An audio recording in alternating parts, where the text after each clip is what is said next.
सतनाम करता पुरख निर्भव निर्वैर अकाल मूरत अजूनी सैभं गुर प्रसाद जप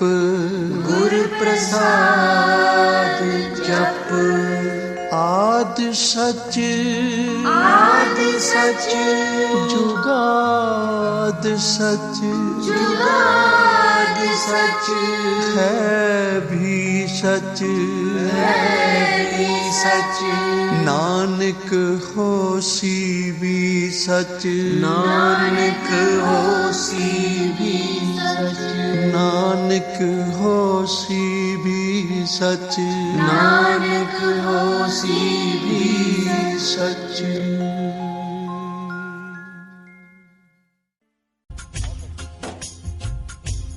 अध्याय 32 व 33। भगवान शंकर जी की आराधना से भगवान विष्णु को सुदर्शन चक्र की प्राप्ति तथा उनके द्वारा दैत्यों का संहार। श्री व्यास जी कहते हैं, सूत का यह वचन सुनकर उन मुनीश्वरों ने उनकी भूरी भूरी प्रशंसा करके लोकहित की कामना से इस प्रकार कहा।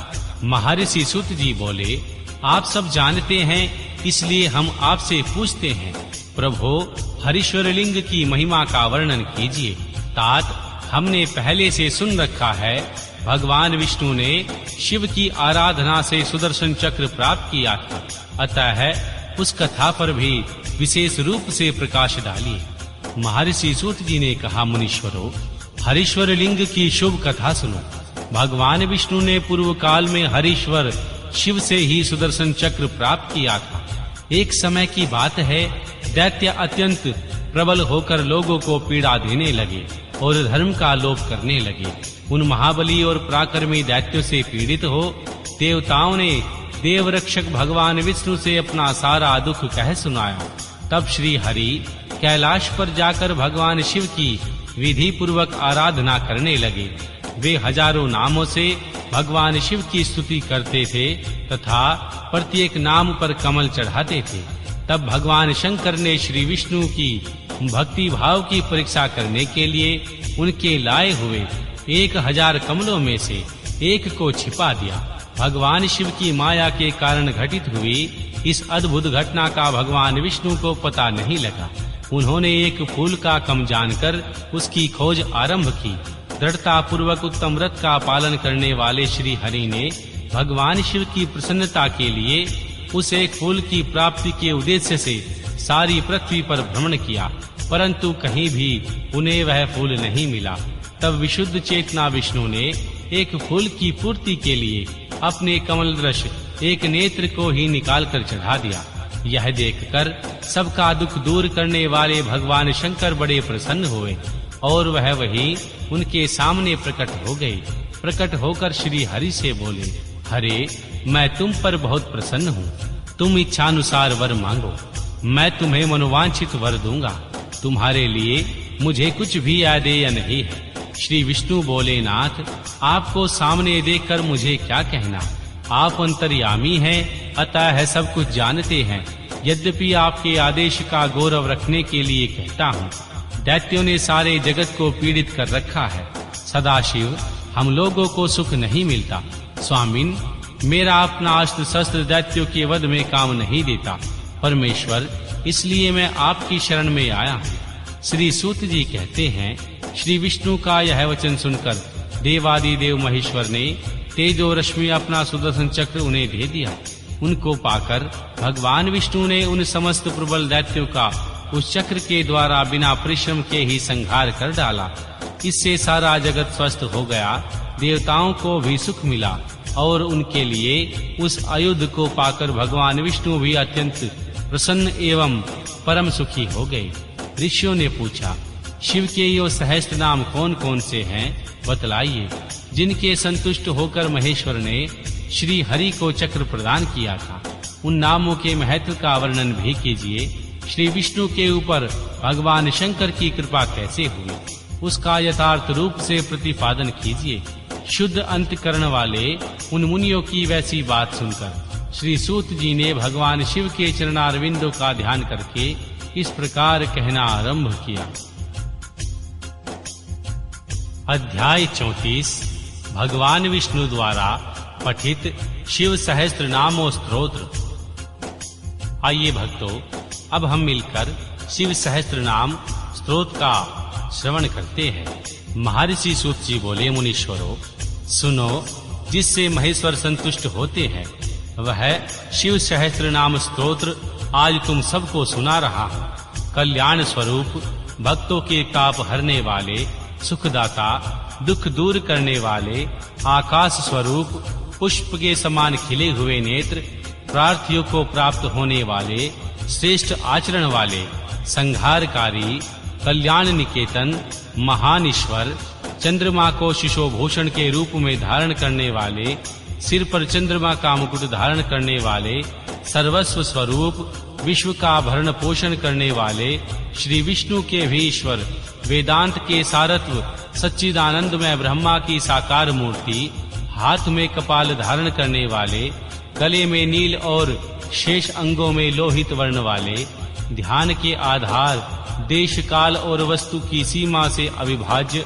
गौरी अर्थात माँ पार्वती के पति, प्रथम गणों के स्वामी, जल अग्नि वायु आकाश सूर्य चंद्रमा पृथ्वी और यजमान, इन 8 रूपों वाले, अखिल ब्रह्मांडमय विराट पुरुष, धर्म अर्थ काम तथा स्वर्ग की प्राप्ति कराने वाले, ज्ञान से ही अनुभव आने के योग्य, सुस्थिर बुद्धि वाले, देवताओं के भी आराध्य, सूर्य चंद्रमा और अग्नि रूप 3 नेत्र वाले, लोक के विपरीत स्वभाव देवता, महान देवता, ब्रह्मा आदिकों के भी पूजनीय, सब कुछ करने में समर्थ एवं कुशल स्वामी, कभी विचलित न होने वाले, जगत स्वरूप, विकट नेत्र वाले, वाणी के अधिपति, पवित्र पुरुषों में भी सबसे श्रेष्ठ, संपूर्ण प्रमाणों में सामंजस्य स्थापित करने वाले, अपनी ध्वजा में वृषभ का चिन्ह धारण करने वाले, वृषभ या धर्म को वाहन बनाने वाले,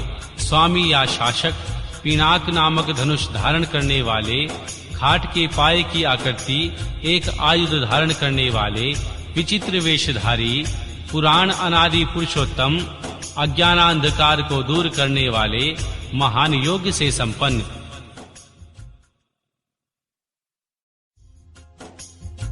सृष्टिकर्ता, जटा के भार से युक्त, रक्षक, काल के भी काल, गजासुर के चर्म को वस्त्र के रूप में धारण करने वाले, सौभाग्यशाली, ओमकार स्वरूप तथा प्रणव के वाच्यार्थ, बंधन रहित, अंतर्यामी, आत्मा सेव्य योग्य, दुर्वासा नामक मुनि के रूप में अवतीर्ण, 3 मायामय असुरपुरों का दमन करने वाले, पशुपात आदि दिव्य अस्त्र धारण करने वाले, कार्तिकेय जी के पिता, अपनी प्रकाष्ठ महिमा से स्थित रहने वाले, कारण के भी कारण, आदि मध्य और अंत में रहित, कैलाश के अधिपति, पार्वती के पति, कुबेर को अपना बंधु मित्र मानने वाले, स्वयं सुषमा से सुशोभित कंठ वाले, समस्त लोकों और वर्णों से श्रेष्ठ, कोमल स्वभाव वाले, समाधि अथवा चित्र वृत्तियों के निरोध से अनुभव में आने के योग्य, धनुधर, कंठ में हलाहल विष का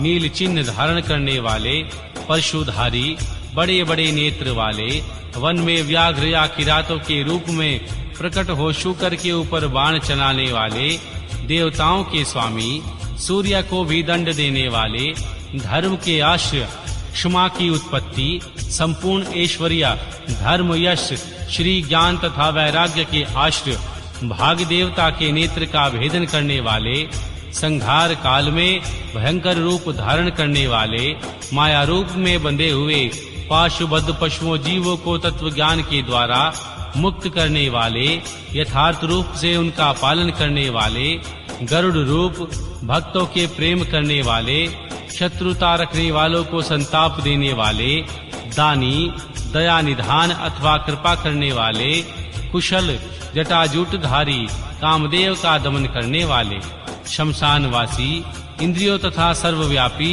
शमशान भूमि में विश्राम करने वाले, महान ईश्वर या परमेश्वर, जगत की सृष्टि करने वाले, मृग के पालक या पशुपति, विराट ब्रह्मांड की सृष्टि करने वाले, महान कर्तव्य से संपन्न, भवरोग का निवारण करने के लिए महान औषधि रूप, संसार सागर से पार उतारने वाले, स्वर्ग, पृथ्वी, पशु, वाणी, किरण, इंद्रियां और जल के स्वामी, रक्षक, तत्व ज्ञान के द्वारा ज्ञान स्वरूप से ही जानने योग्य, सबसे पुराने, न्याय स्वरूप, उत्तम नीति वाले, विशुद्ध आत्मा स्वरूप, उमा सहित चंद्रमा पर प्रेम रखने वाले, आत्मनंद से परिपूर्ण, सोमपान करने वाले अथवा सोमनाथ रूप से चंद्रमा के पालक, समाधि के द्वारा स्वभूत अमृत का आस्वादन करने वाले, भक्तों के लिए सौभाग्य रूपधारी, महान तेज से संपन्न, परम कांतिमान, परम प्रकाश रूप, अमृत रूप, अन्न रूप, अमृत के पालक, जिनके मन में कभी किसी के प्रति शत्रु भाव पैदा नहीं हुआ, ऐसे समदर्शी, प्रकाश स्वरूप, सम्माननीय, अग्नि स्वरूप, जगत के दृष्टा, वेदों के प्रकट करने वाले, ढक्कानाद के रूप में चतुर्दश महेश्वर सूत्रों के प्राणवेता, नित्य स्वरूप, संख्य शास्त्र के प्राणेता, भगवान कपिलचार्य, अपनी प्रभा से सबको प्रकाशित करने वाले, तीनों लोकों के दृष्टा, हाथ में पिनाक नामक धनुष धारण करने वाले, पृथ्वी के देवता ब्राह्मण अथवा पार्थिव लिंग रूप कल्याणदाता, कल्याणकारी, विशुद्ध बुद्धि वाले, विश्व का धारण पोषण करने में समर्थ तेज वाले, तेज की सृष्टि करने वाले, सर्वव्यापी, सब में व्याप्त, ब्रह्मा जी के उत्पादक, जगत के दृष्टा, सृष्टि स्वरूप, कनेर के फूलों को पसंद करने वाले, त्रिकालदर्शी, कार्तिकेय के छोटे भाई शांख स्वरूप, स्कंद के छोटे भाई विशाख स्वरूप अथवा विशाख नाम ऋषि, वेदवाणी की शाखाओं का विस्तार करने वाले, मंगलमय, भवरोग का निवारण करने वाले, ज्ञानियों में श्रेष्ठ सर्वज्ञ, गंगा के प्रवाह रूप को सिर पर धारण करने वाले, कल्याण स्वरूप, पूर्णतम अथवा व्यापक, ब्रह्मांड रूपी भवन के निर्माता, हवई, अचाचल अथवा स्थानुरूप, मन को वश में करने वाले, शरीर, मन और इंद्रियों से अपनी इच्छा के अनुसार काम करने वाले, पांच भौतिक शरीर का संचालन करने वाले, बुद्धि स्वरूप सारथी, प्रथम गणों के साथ रहने वाले, गण स्वरूप, उत्तम कीर्ति वाले, संचयों को काट देने वाले, मनुष्यों द्वारा अभिलाषित समस्त कामनाओं के अधिष्ठाता परमदेव, परम भक्तों की कामनाओं को पूर्ण करने वाले, अपने श्रीअंगों में भस्म लगाने वाले, भस्म के प्रेमी, भस्म पर शयन करने वाले, अपने प्रिय भक्त को चाहने वाले, परम कामनीय प्राण वल्लभ रूप, समस्त शास्त्रों के रचयिता, घूमने वाले, सर्वत्र विद्वान होने के कारण जिनका आत्मज कहीं से भी हटा नहीं, ऐसे धर्म या पुण्य की राशि, निरंतर कल्याणकारी, पाप रहित, चार भुजाधारी, जिन्हें योगी जन भी बड़ी कठिनाई से अपने हृदय मंदिर में बसा पाते हैं, ऐसे परम दुर्जय भक्तिहीन पुरुषों को कठिनता से प्राप्त। आपे हर एक रंग है, आपे बहुरंगी, आपे हर एक रंग है, आपे बहुरंगी, ज्योतिष भावे नानका, ज्योतिष पावे नानका, साई गल चंगी, आपे हर एक रंग है, आपे बहुरंगी, आपे हर एक रंग है, आपे बहुरंगी।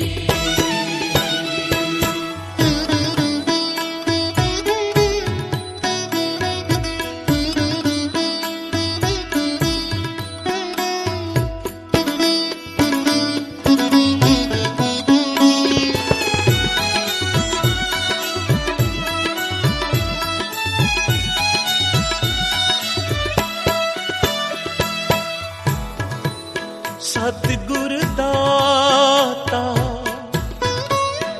आखिए तुस करे पसार।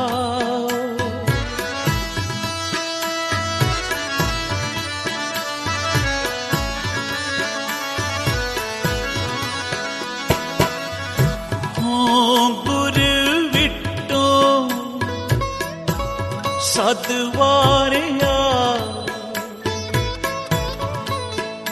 जिन दितड़ा नाम जो तिस पावे नानका, जो तिस पावे नानका साई गल चंगी। आपे हर एक रंग है आपे बहुरंगी। आपे हर एक रंग है आपे बहुरंगी। जो तिस पावे नानका साई गल चंगी।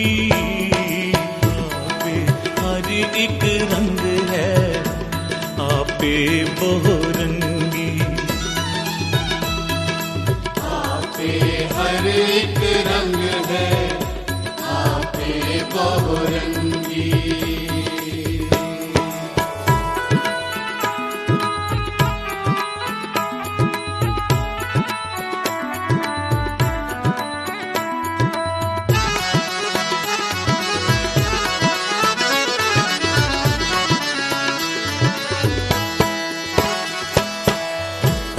सो तन गुरु साबास है हर देश नेहा।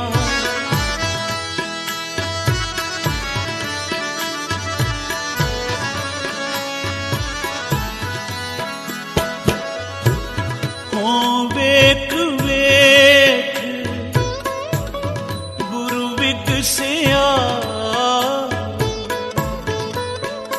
गुर सतगुर देहा। जो तिस भावे नानका साई गल चंगी। आपे हर एक रंग है आपे बहुरंगी। आपे हर एक रंग है आपे बहुरंगी। जो तिस भावे नानका साई गल चंगी। आपे हर एक रंग है आपे बहुरंगी। आपे हर एक रंग है आपे बहुरंगी।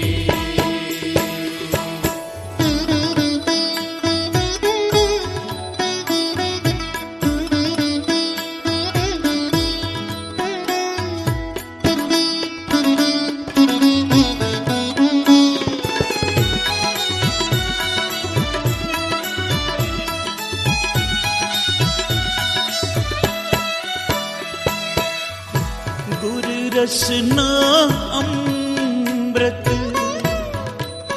बोल दी हर नाम सुहावी।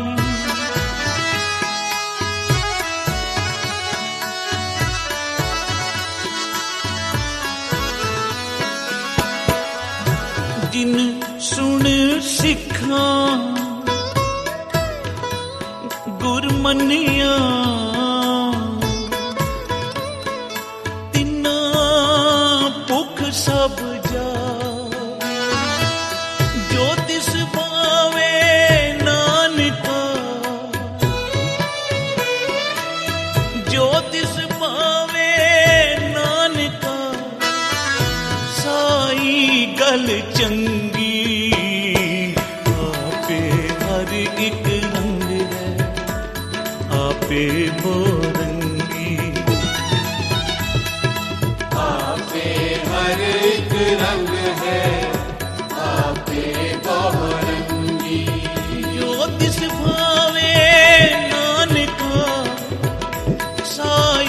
गल चंगी, आपे हर एक रंग है, आपे बोरंगी।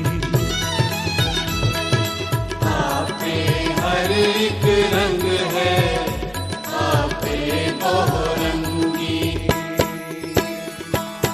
वाहेगुरु वाहेगुरु सतनाम वाहेगुरु, वाहेगुरु वाहेगुरु सतनाम वाहेगुरु, वाहेगुरु वाहेगुरु सतनाम वाहेगुरु, वाहेगुरु वाहेगुरु सतनाम वाहेगुरु, वाहेगुरु वाहेगुरु वाहेगुरु वाहेगुरु, वाहेगुरु वाहेगुरु वाहेगुरु वाहेगुरु, वाहेगुरु वाहेगुरु वाहेगुरु वाहेगुरु, वाहेगुरु वाहेगुरु वाहेगुरु वाहेगुरु, वाहेगुरु वाहेगुरु वाहेगुरु वाहेगुरु वाहेगुरु वाहेगुरु वाहेगुरु, वाहेगुरु वाहेगुरु वाहेगुरु वाहेगुरु वाहेगुरु वाहेगुरु, वाहेगुरु वाहेगुरु वाहेगुरु वाहेगुरु वाहेगुरु वाहेगुरु वाहेगुरु, वाहेगुरु वाहेगुरु वाहेगुरु वाहेगुरु वाहेगुरु वाहेगुरु।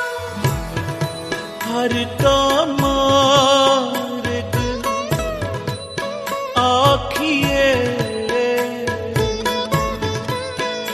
तो हो कित बिद जाइए।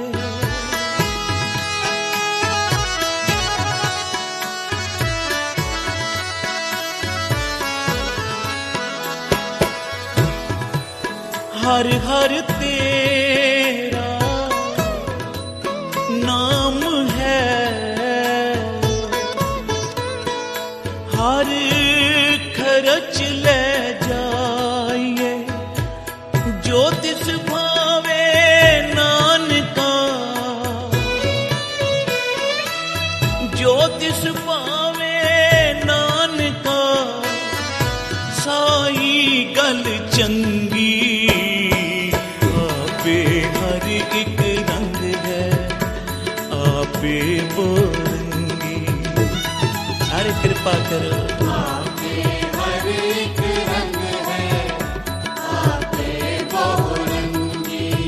जो तिस भावे नानका, साई गल चंगी। आपे हर एक रंग है, आपे बोरंगी। आपे हर एक रंग है, आपे बहुरंगी।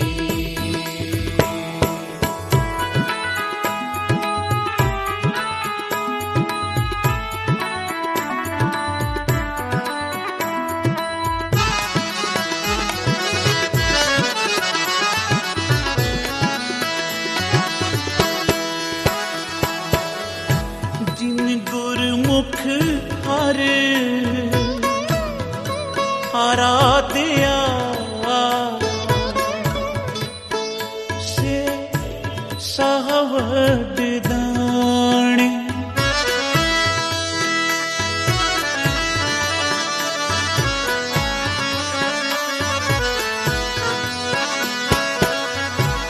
हो सतगुर को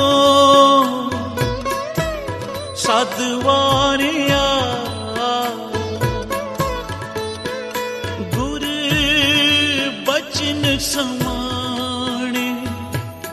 जो तिस भावे नानका, साई गल चंगी। आपे हर एक रंग है, आपे बोरंगी। आपे हर एक रंग है, आपे बहुरंगी। जो तिस भावे नानका, जो तिस भावे नानका, साई गल चंगी। आपे हर एक रंग है, आपे बोरंगी। आपे हर एक रंग है, आपे बहुरंगी।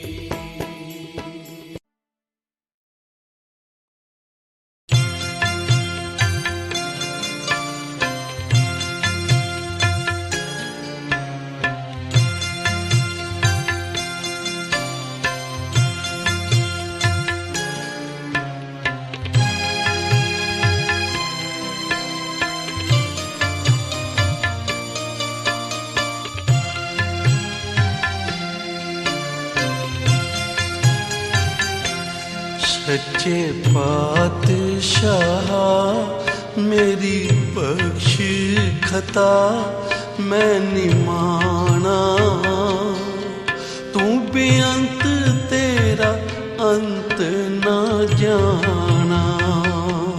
सच्चे पातशाह मेरी बख्श खता मैं निमाना, तू बेअंत तेरा अंत न जाना। सच्चे पातशाह मेरी बख्श खता मैं निमाना, तू बेअंत तेरा अंत न जाना। सच्चे पातशाह मेरी बख्श खता मैं निमाना, तू बेअंत तेरा अंत न जाना।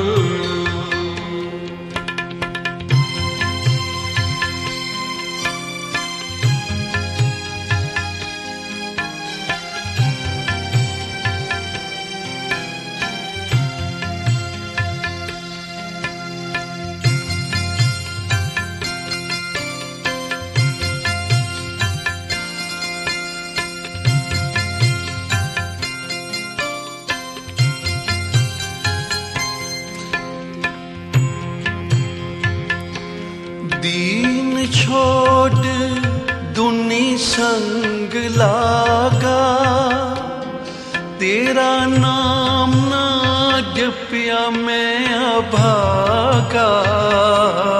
दीन छोड़ दुनी संग लागा, तेरा नाम ना जपिया मैं अभागा। दीन छोड़ दुनी संग लागा, तेरा नाम ना जपिया मैं अभागा। दीन छोड़ दुनी संग लागा, तेरा नाम ना जपिया मैं अभागा।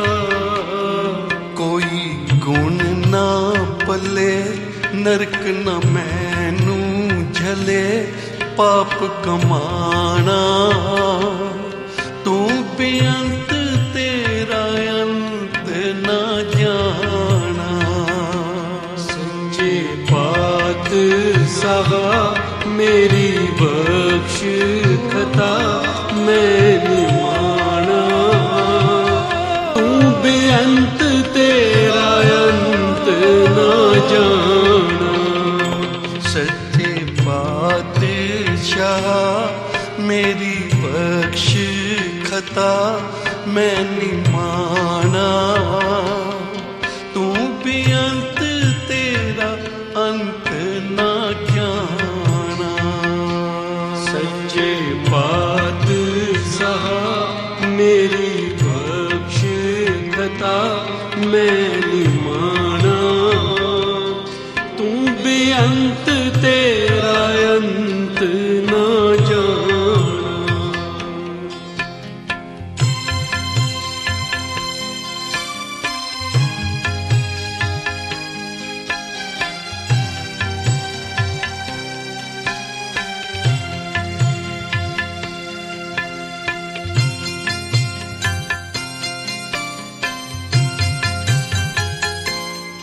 दर तेरे सवाली जो आवे, मुँह मंगिया मुरादां पावे।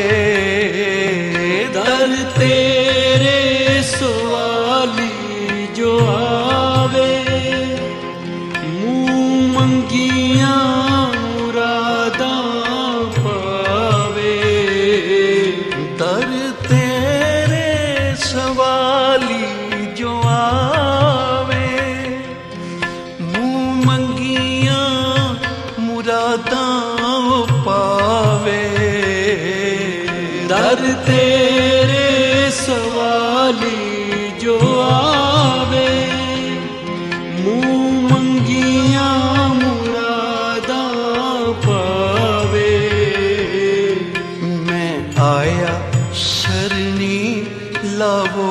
अपनी चरनी बिरद पछाना। तू बेअंत तेरा अंत न जाना। सच्चे पातशाह मेरी बख्श खता मैं निमाना। तू बेअंत तेरा अंत न जाना।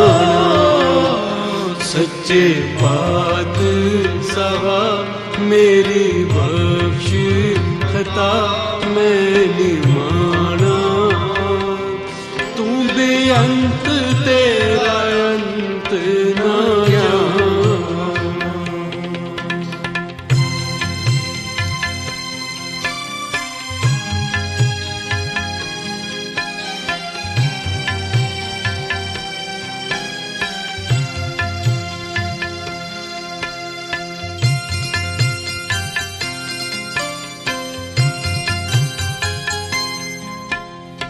गुरु नानक दा घर निमरता दा दर है। इत्थे सेवा सिमरन पर उपकार करदियां होयां भी अपने गुनाह ही बख्शाउणे हन। किसे जप तप दा इवजाना नहीं मंगना। साडे जप तप वड्डे नहीं। हे गुरु नानक तेरी बख्शिश बहुत वड्डी है। साडी चोली छोटी है तेरी बख्शिश बहुत वड्डी है। हे निरंकार असी मंदे चंगे जेहो जे हाँ तेरे हाँ। जे अपने अंदर छाती पा के वेखीए शायद नरक भी सानू ना जल सकन। पर तेरियां रहमतां वल जदों वेखीदा ते फिर मन खेड़े विच आ जांदा है। अपनी करनी कर नरक हूं ना पावों ठौर। तुमरो बिरद को आशरो समार हो। आशरा बहुत वड्डा है तू साडा हे सच्चे पातशाह।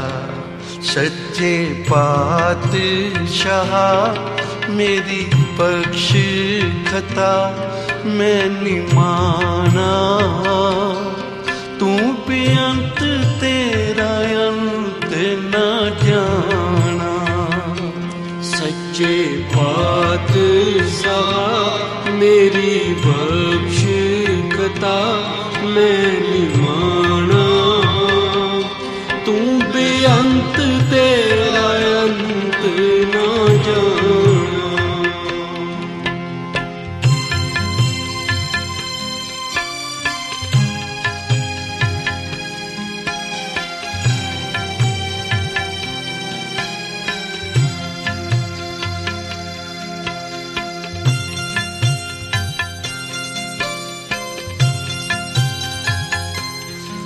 तर गए पापी तेरा नाम रट के। कटी जाए 84 नाम जप के। तर गए पापी तेरा नाम रट के। कटी जाए 84 नाम जप के। तर गए पापी तेरा नाम जप के। कटी जाए 84 नाम जप के। तर गए पापी तेरा नाम रट के। कटी जाए 84 नाम जप के। विसर नाही दातार बख्शो हर जी दा प्यार। दर्श दिखाना तू बेअंत तेरा अंत ना जाना। सच्चे पातशाह मेरी बख्श खता मैं निमाना। तू बेअंत तेरा अंत न जाना। तू बेअंत तेरा अंत ना जाना। तू बेअंत तेरा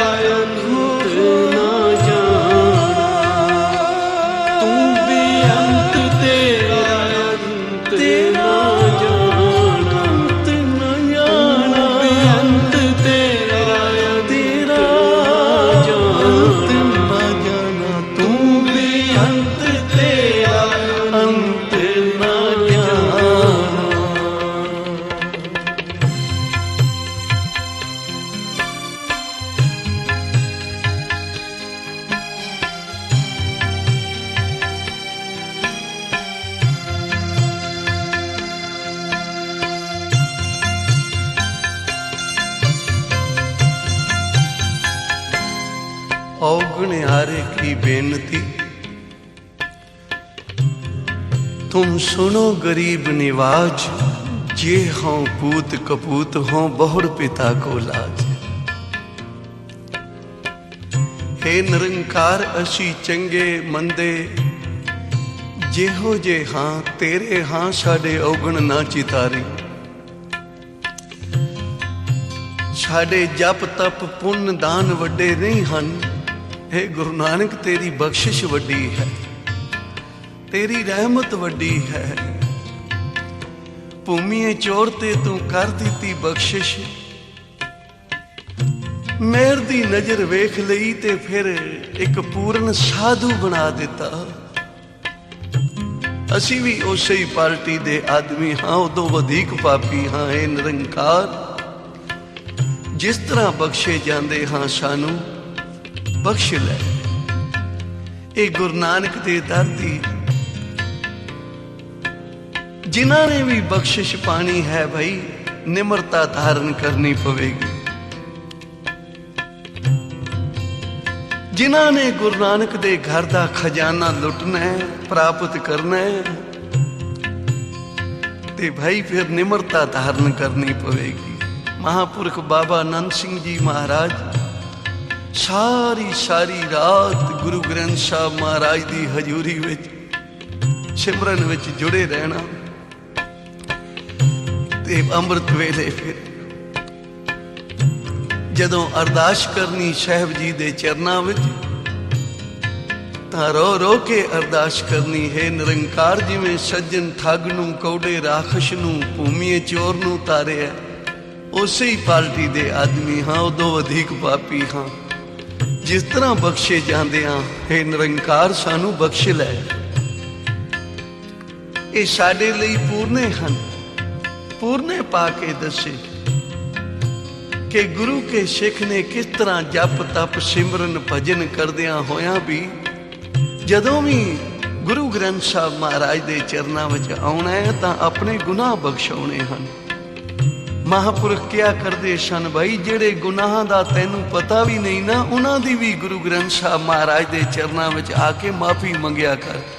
एक साखी सुनाया करते सन बाबा जी के एक वड्डी शिला ते बैठ के तपस्वी ने 100 वर्ष सिमरन कीता, बंदगी कीती। अकाल पुरख वाहिगुरु दी आवाज आई कि ऐ तपस्वी मंग की मंगदे।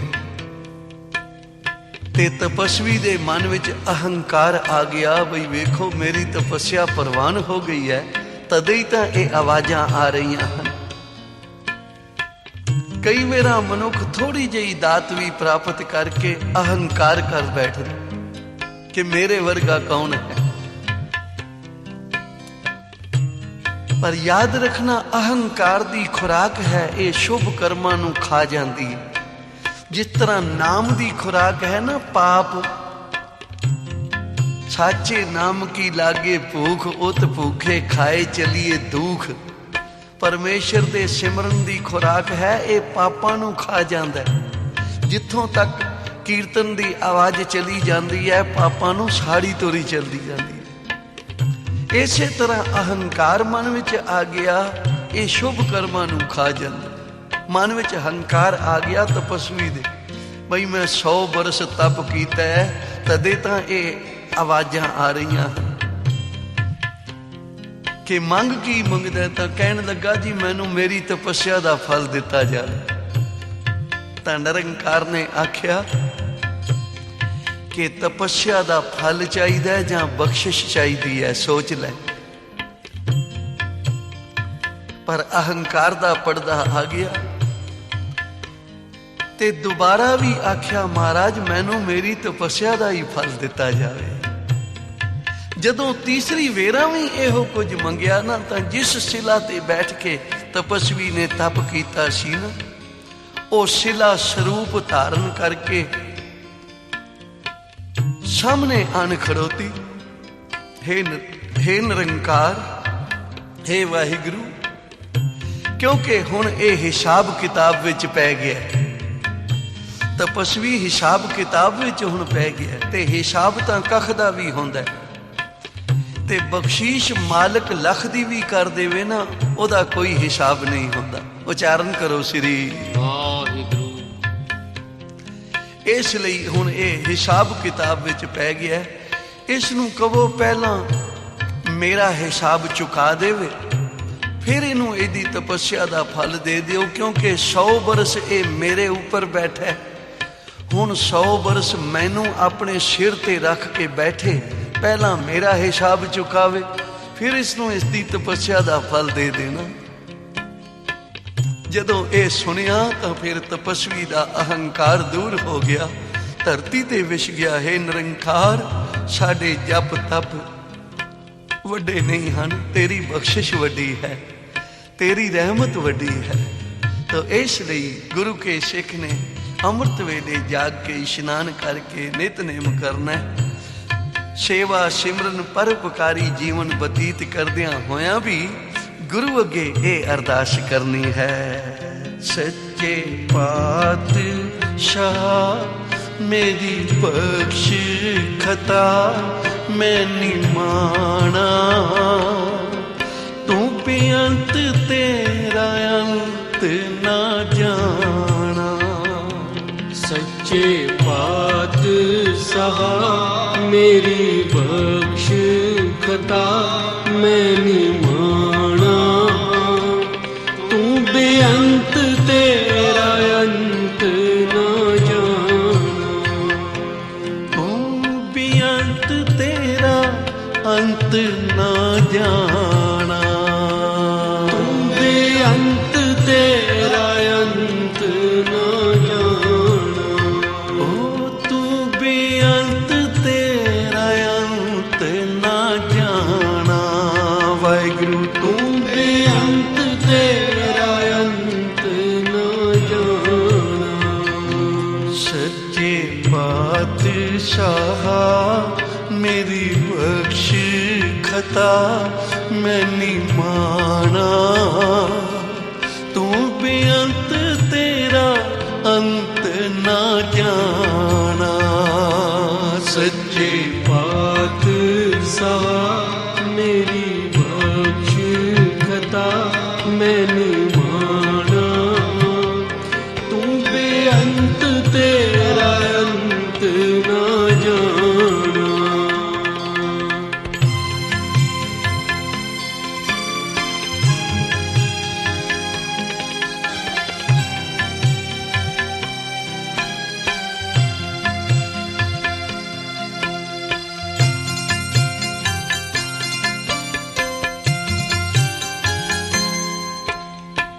ਤੇਰਾ ਨਾਮ ਲੈ ਕੇ ਅਨੇਕਾਂ ਪਾਪੀ ਤਰ ਗਏ, ਹੇ ਨਿਰੰਕਾਰ। ਕੋਈ ਗਿਣਤੀ ਹੈ ਆਕਾਸ਼ ਮੰਡਲ ਦੇ ਤਾਰਿਆਂ ਦੀ, ਤਾਂ ਕੋਈ ਗਿਣਤੀ ਕਰ ਸਕੇਗਾ। ਸਾਇੰਸਦਾਨਾਂ ਨੇ ਆਕਾਸ਼ ਮੰਡਲ ਦੇ ਤਾਰਿਆਂ ਦੀ ਗਿਣਤੀ ਕਰ ਲਈ ਹੈ, ਪਰ ਹੇ ਗੁਰੂ ਨਾਨਕ ਜਿਤਨੇ ਤੁਸੀਂ ਤਾਰੇ ਹਨ ਉਹਨਾਂ ਦੀ ਕੋਈ ਗਿਣਤੀ ਨਹੀਂ ਕਰ ਸਕਿਆ। ਪਸ਼ੂ ਪ੍ਰੇਤ ਮੁਗਧ ਕੋ ਤਾਰੇ ਪਾਹਨ ਪਾਰ ਉਤਾਰੇ, ਕਿਤਨੇ ਕੋ ਤੂੰ ਤਾਰੇ ਹਨ। ਤੂੰ ਦਇਆ ਦਾ ਸਮੁੰਦਰ ਹੈ, ਬਖਸ਼ਿਸ਼ਾਂ ਦਾ ਸਾਗਰ ਹੈ, ਤੇ ਜੇ ਏਡੇ ਵੱਡੇ ਸਾਗਰ ਵਿੱਚ 2-4 ਬੇੜੇ ਸਾਡੇ ਪਾਪਾਂ ਦੇ ਡੁੱਬ ਵੀ ਗਏ ਤਾਂ ਤੈਨੂੰ ਕੀ ਫਰਕ ਪਵੇਗਾ। ਇਸ ਲਈ ਸੱਚੇ ਪਾਤਸ਼ਾਹ, ਸੱਚੇ ਪਾਤਸ਼ਾਹ ਮੇਰੀ ਬਖਸ਼ ਖਤਾ ਮੈਂ ਨਿਮਾਣਾ, ਤੂੰ ਬੇਅੰਤ ਤੇਰਾ ਅੰਤ ਨਾ ਜਾਣਾ। ਸੱਚੇ ਪਾਤਸ਼ਾਹ ਮੇਰੀ ਬਖਸ਼ ਖਤਾ ਮੈਂ ਨਿਮਾਣਾ, ਤੂੰ ਬੇਅੰਤ ਤੇਰਾ ਅੰਤ ਨਾ ਜਾਣਾ। ਜਿਹੜੇ ਨਾਮ ਜਪਦੇ ਹਨ ਪਰਮੇਸ਼ਰ ਦਾ, ਜਿਨ੍ਹਾਂ ਦੇ ਹਿਰਦੇ ਵਿੱਚ ਨਿਮਰਤਾ ਦਾ ਕਿਨਕਾ ਹੈ, ਉਹ ਗੁਰੂ ਕੇ ਦਾਨ, ਉਹ ਆਪਣੇ ਜਪਾਂ ਤਪਾਂ ਦਾ ਇਵਜ਼ਾਨਾ ਨਹੀਂ ਮੰਗਦੇ ਗੁਰੂ ਕੋਲੋਂ। ਇੱਕ ਪਿਆਰ ਵਾਲੇ ਸੱਜਣ ਵੇਖ ਰਹੇ ਹਨ ਕਿ ਸੰਸਾਰ ਦੇ ਲੋਕ ਆਪਣੇ ਪਰਮੇਸ਼ਵਰ ਨੂੰ, ਈਸ਼ਵਰ ਨੂੰ, ਵਾਹਿਗੁਰੂ ਨੂੰ ਕੀ ਵਸਤੂਆਂ ਭੇਟਾ ਚੜਾ ਰਹੇ ਹਨ। ਕੋਈ ਮਾਇਆ ਦੀ ਭੇਟ ਕਰ ਰਿਹਾ ਹੈ, ਕੋਈ ਸੋਨਾ ਭੇਟ ਕਰ ਰਿਹਾ ਹੈ, ਕੋਈ ਪਦਾਰਥ ਭੇਟ ਕਰ ਰਿਹਾ ਹੈ, ਕੋਈ ਕੁਝ ਕਰ ਰਿਹਾ ਹੈ। ਪਰ ਇਸ ਤੇ ਨੈਣ ਕਟੋਰੇ ਭਰ ਆਏ ਤੇ ਧੰਨ ਗੁਰੂ ਗ੍ਰੰਥ ਸਾਹਿਬ ਮਹਾਰਾਜ ਅੱਗੇ ਅਰਦਾਸ ਕੀਤੀ। ਇਸ ਗੁਰਮੁਖ ਨੇ ਆਖਿਆ, ਹੈ ਨਿਰੰਕਾਰ, ਇਹ ਜੋ ਕੁਝ ਲੋਕਾਂ ਨੇ ਤੈਨੂੰ ਦਿੱਤਾ ਹੈ, ਇਹ ਤੇਰੇ ਦਿੱਤੇ ਹੋਏ ਵਿੱਚੋਂ ਦਿੱਤਾ ਹੈ। ਤੂੰ ਬਖਸ਼ਿਆ ਹੈ, ਝੋਲੀਆਂ ਭਰੀਆਂ ਹਨ, ਉਹਦੇ ਵਿੱਚੋਂ ਇਹ ਤੈਨੂੰ ਭੇਟਾ ਕਰ ਰਹੇ ਹਨ। ਪਰ ਜੋ ਮੈਂ ਤੈਨੂੰ ਭੇਟ ਕਰਨ ਲਈ ਆਇਆ ਨਾ, ਉਹ ਮੇਰਾ ਆਪਣਾ ਹੈ, ਉਹ ਕਿਸੇ ਦਾ ਨਹੀਂ ਹੈ। ਉਹ ਹਨ ਮੇਰੇ ਬੀਜੇ ਹੋਏ ਪਾਪ, ਉਹ ਹਨ ਮੇਰੇ ਕੀਤੇ ਹੋਏ ਗੁਨਾਹ, ਜੋ ਮੈਂ ਤੇਰੀ ਭੇਟ ਕਰਨ ਆਇਆ। ਸੱਚੇ ਪਾਤਸ਼ਾਹ, ਸੱਚੇ ਪਾਤਸ਼ਾਹ, ਮੇਰੀ ਬਖਸ਼ ਖਤਾ ਮੈਂ ਨਿਮਾਣਾ। ਤੂੰ ਬੇਅੰਤ ਤੇਰਾ ਅੰਤ ਨਾ ਜਾਣਾ। सच्चे पातशाह, मेरी बख्श खता मैं निमाना। तू बेअंत तेरा अंत न जाना। दीन छोड़ दुनी संग लागा, तेरा नाम ना जपिया मैं अभागा। दीन छोड़ दुनी संग लागा, तेरा नाम ना जपिया मैं अभागा। दीन छोड़ दुनी संग लागा, तेरा नाम ना जपिया मैं अभागा। दीन छोड़ दुनी संग लागा, तेरा नाम ना जपिया मैं अभागा। कोई गुण ना पल्ले, नरक न मैनू झले, पाप कमाना। तू बेअंत तेरा अंत ना जाना। सच्चे पातशाह, मेरी बख्श खता मैं निमाना। तू बेअंत तेरा अंत न जाना। द्वापर युग दे मांडव रिखी होए ਹਨ।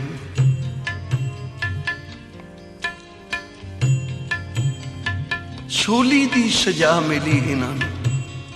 ਕੋਈ ਚੋਰ ਚੋਰੀ ਕਰਨ ਜਾ ਰਹੇ ਸਨ ਤੇ ਮੰਨਤ ਮੰਨੀ, ਭਈ ਚੰਗਾ ਮਾਲ ਹੱਥ ਲੱਗ ਜਾਵੇ ਤਾਂ ਅੱਧਾ ਇਸ ਸਾਧੂ ਨੂੰ ਮੱਥਾ ਟੇਕ ਦੇਵਾਂਗੇ। ਚੰਗਾ ਮਾਲ ਹੱਥ ਲੱਗ ਗਿਆ। ਜੋ ਹਿੱਸਾ ਬਣਦਾ ਸੀ ਉਸ ਤਪਸਵੀ ਦੇ ਕੋਲ ਢੇਰੀ ਕਰ ਗਏ ਤੇ ਖੋਜੀਆਂ ਨੇ ਆ ਕੇ ਖੋਜ ਕੱਢਿਆ, ਤਪਸਵੀ ਨੂੰ ਪਕੜ ਲਿਆ, ਮਾਲ ਵੀ ਪਕੜ ਲਿਆ। ਤੇ ਰਾਜੇ ਨੇ ਨਾ ਸੋਚਿਆ, ਨਾ ਸਮਝਿਆ, ਨਾ ਪੁੱਛਿਆ, ਕਹਿਣ ਲੱਗਾ ਇਹਨਾਂ ਨੂੰ ਸੂਲੀ ਦੀ ਸਜ਼ਾ ਦੇ ਦਿਓ। ਹੁਣ ਮਾਂਡਵ ਰਿਖੀ ਜੀ ਜੋ ਸਾਸ ਗਰਾਸ ਸਿਮਰਨ ਕਰਨ ਵਾਲੇ ਸਨ, ਵੇਖ ਰਹੇ ਹਨ ਬਈ ਇਹ ਕਿਹੜੇ ਪਾਪ ਦਾ ਫਲ ਮਿਲ ਰਿਹਾ ਹੈ। ਇਸ ਜਨਮ ਵਿੱਚ ਤਾਂ ਕਿਸੇ ਦਾ ਦਿਲ ਨਹੀਂ ਦੁਖਾਇਆ, ਪਾਪ ਨਹੀਂ ਕੀਤਾ। ਉਦੋਂ ਪਿਛਲਾ ਜਨਮ ਵੇਖਿਆ, 100 ਜਨਮ ਤੱਕ ਆਪਣਾ ਵੇਖਦੇ ਗਏ ਬਈ ਕਿਹੜੇ ਜਨਮ ਦਾ ਪਾਪ ਸਾਹਮਣੇ ਆ ਗਿਆ। ਕੋਈ ਪਾਪ ਨਹੀਂ ਕੀਤਾ। ਹੈ ਨਿਰੰਕਾਰ, ਤੇਰੇ ਘਰ ਵੀ ਅਨਿਆਏ ਹੈ। ਮੈਂ ਤਾਂ ਕੋਈ ਪਾਪ ਹੀ ਨਹੀਂ ਕੀਤਾ, ਫਿਰ ਸੂਲੀ ਦੀ ਸਜ਼ਾ। ਤਾਂ ਨਿਰੰਕਾਰ ਨੇ ਆਖਿਆ, ਰਿਖੀ 101ਵਾਂ ਜਨਮ ਵੇਖ, ਤੈਨੂੰ ਆਪੇ ਹੀ ਪਤਾ ਲੱਗ ਜਾਏਗਾ। 101ਵਾਂ ਜਨਮ ਜਦੋਂ ਰਿਖੀ ਨੇ ਵੇਖਿਆ, ਕੀ ਤੱਕਿਆ 5 ਸਾਲ ਦਾ ਬਾਰਕ ਹੈ ਤੇ ਅੱਖ ਤਿੱਡੇ ਨੂੰ ਕਿੱਕਰ ਦੀ ਸੂਲ ਦੇ ਵਿੱਚ ਪਰੋ ਕੇ ਖੇਡ ਰਿਹਾ। ਅੱਖ ਤਿੱਡਾ ਹੁੰਦਾ, ਉਹਨੂੰ ਪਰੋ ਕੇ ਤੇ ਖੇਡ ਰਿਹਾ ਹੈ, ਉਹਦੀ ਜਾਨ ਨਿਕਲ ਰਹੀ ਹੈ, ਉਹਦੀ ਖੇਡ ਹੋ ਰਹੀ ਹੈ। ਆਖਿਆ ਇਹ ਉਹ ਪਾਪ ਅੱਜ ਤੇਰੇ ਸਾਹਮਣੇ ਆ ਗਿਆ ਹੈ। ਇਸ ਲਈ ਹਜ਼ੂਰ ਕਹਿੰਦੇ ਨੇ ਭਾਈ ਜਿਹੜੇ ਤੈਂ ਪਾਪ ਨਹੀਂ ਵੀ ਕੀਤੇ ਨਾ, ਉਹਨਾਂ ਦੀ ਵੀ ਗੁਰੂ ਦੇ ਚਰਨਾਂ ਵਿੱਚ ਆ ਕੇ ਮਾਫੀ ਮੰਗਿਆ ਕਰ, ਕਿਉਂਕਿ ਗੁਰੂ ਦਾ ਦਰ ਬੜਾ ਬਖਸ਼ਿੰਦ ਦਰ ਹੈ। ਇਸ ਲਈ ਅਸੀਂ ਸਦਾ ਅਰਦਾਸ ਕਰਨੀ ਹੈ ਗੁਰੂ ਦੇ ਚਰਨਾਂ ਵਿੱਚ, ਤੁਸੀਂ ਬਖਸ਼ ਲਿਓ ਮਹਾਰਾਜ, ਔਗਣ ਮੇਰੇ ਚਿੱਤ ਨਾ ਧਰੋ। ਤੁਸੀਂ ਬਖਸ਼ ਲਿਓ ਮਹਾਰਾਜ, ਔਗਣ ਮੇਰੇ ਚਿੱਤ ਨਾ ਧਰੋ। ਜੀ ਬਖਸ਼ ਲਿਓ ਮਹਾਰਾਜ, ਔਗਣ ਮੇਰੇ ਚਿੱਤ ਨਾ ਧਰੋ। ਤੁਸੀਂ ਬਖਸ਼ ਲਿਓ ਮਹਾਰਾਜ, ਔਗਣ ਮੇਰੇ ਚਿੱਤ ਨਾ ਧਰੋ। ਔਗਣ ਮੇਰੇ ਚਿੱਤ ਨਾ ਧਰੋ, ਔਗਣ ਮੇਰੇ ਚਿੱਤ ਨਾ ਧਰੋ। ਔਗਣ ਮੇਰੇ ਚਿੱਤ ਨਾ ਧਰੋ, ਔਗਣ ਮੇਰੇ ਚਿੱਤ ਨਾ ਧਰੋ। ਔਗਣ ਮੇਰੇ ਚਿੱਤ ਨਾ ਧਰੋ, ਔਗਣ ਮੇਰੇ ਚਿੱਤ ਨਾ ਧਰੋ। ਔਗਣ ਮੇਰੇ ਚਿੱਤ ਨਾ ਧਰੋ, ਔਗਣ ਮੇਰੇ ਚਿੱਤ ਨਾ ਧਰੋ। ਔਗਣ ਮੇਰੇ ਚਿੱਤ ਨਾ ਧਰੋ, ਔਗਣ ਮੇਰੇ ਚਿੱਤ ਨਾ ਧਰੋ। ਔਗਣ ਮੇਰੇ ਚਿੱਤ ਨਾ ਧਰੋ, ਔਗਣ ਮੇਰੇ ਚਿੱਤ ਨਾ ਧਰੋ। ਤੁਸੀਂ ਬਖਸ਼ ਲਿਓ ਮਹਾਰਾਜ, ਔਗਣ ਮੇਰੇ ਚਿੱਤ ਨਾ ਧਰੋ। ਤੁਸੀਂ ਬਖਸ਼ ਲਿਓ ਮਹਾਰਾਜ, ਔਗਣ ਮੇਰੇ ਚਿੱਤ ਨਾ ਧਰੋ। ਤੁਸੀਂ ਬਖਸ਼ ਲਿਓ ਮਹਾਰਾਜ, ਔਗਣ ਮੇਰੇ ਚਿੱਤ ਨਾ ਧਰੋ। ਤੁਸੀਂ ਬਖਸ਼ ਲਿਓ ਮਹਾਰਾਜ, ਔਗਣ ਮੇਰੇ ਚਿੱਤ ਨਾ ਧਰੋ। ਸਤਿਨਾਮ ਵਾਹਿਗੁਰੂ, ਸਤਿਨਾਮ ਵਾਹਿਗੁਰੂ, ਸਤਿਨਾਮ ਵਾਹਿਗੁਰੂ, ਸਤਿਨਾਮ ਵਾਹਿਗੁਰੂ।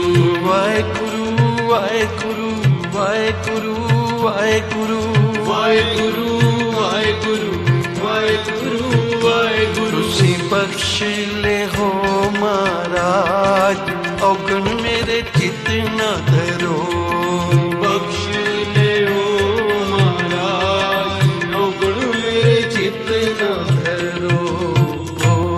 ਸੱਚੇ ਪਾਤਸ਼ਾਹ ਮੇਰੀ ਬਖਸ਼ ਖਤਾ ਮੈਂ ਨੀ ਮਾਣਾ, ਤੂੰ ਬੇਅੰਤ ਤੇਰਾ ਅੰਤ ਨਾ ਜਾਣਾ। ਤੂੰ ਬੇਅੰਤ ਤੇਰਾ ਅੰਤ ਨਾ ਜਾਣਾ। ਤੂੰ ਬੇਅੰਤ ਤੇਰਾ ਅੰਤ ਨਾ ਜਾਣਾ।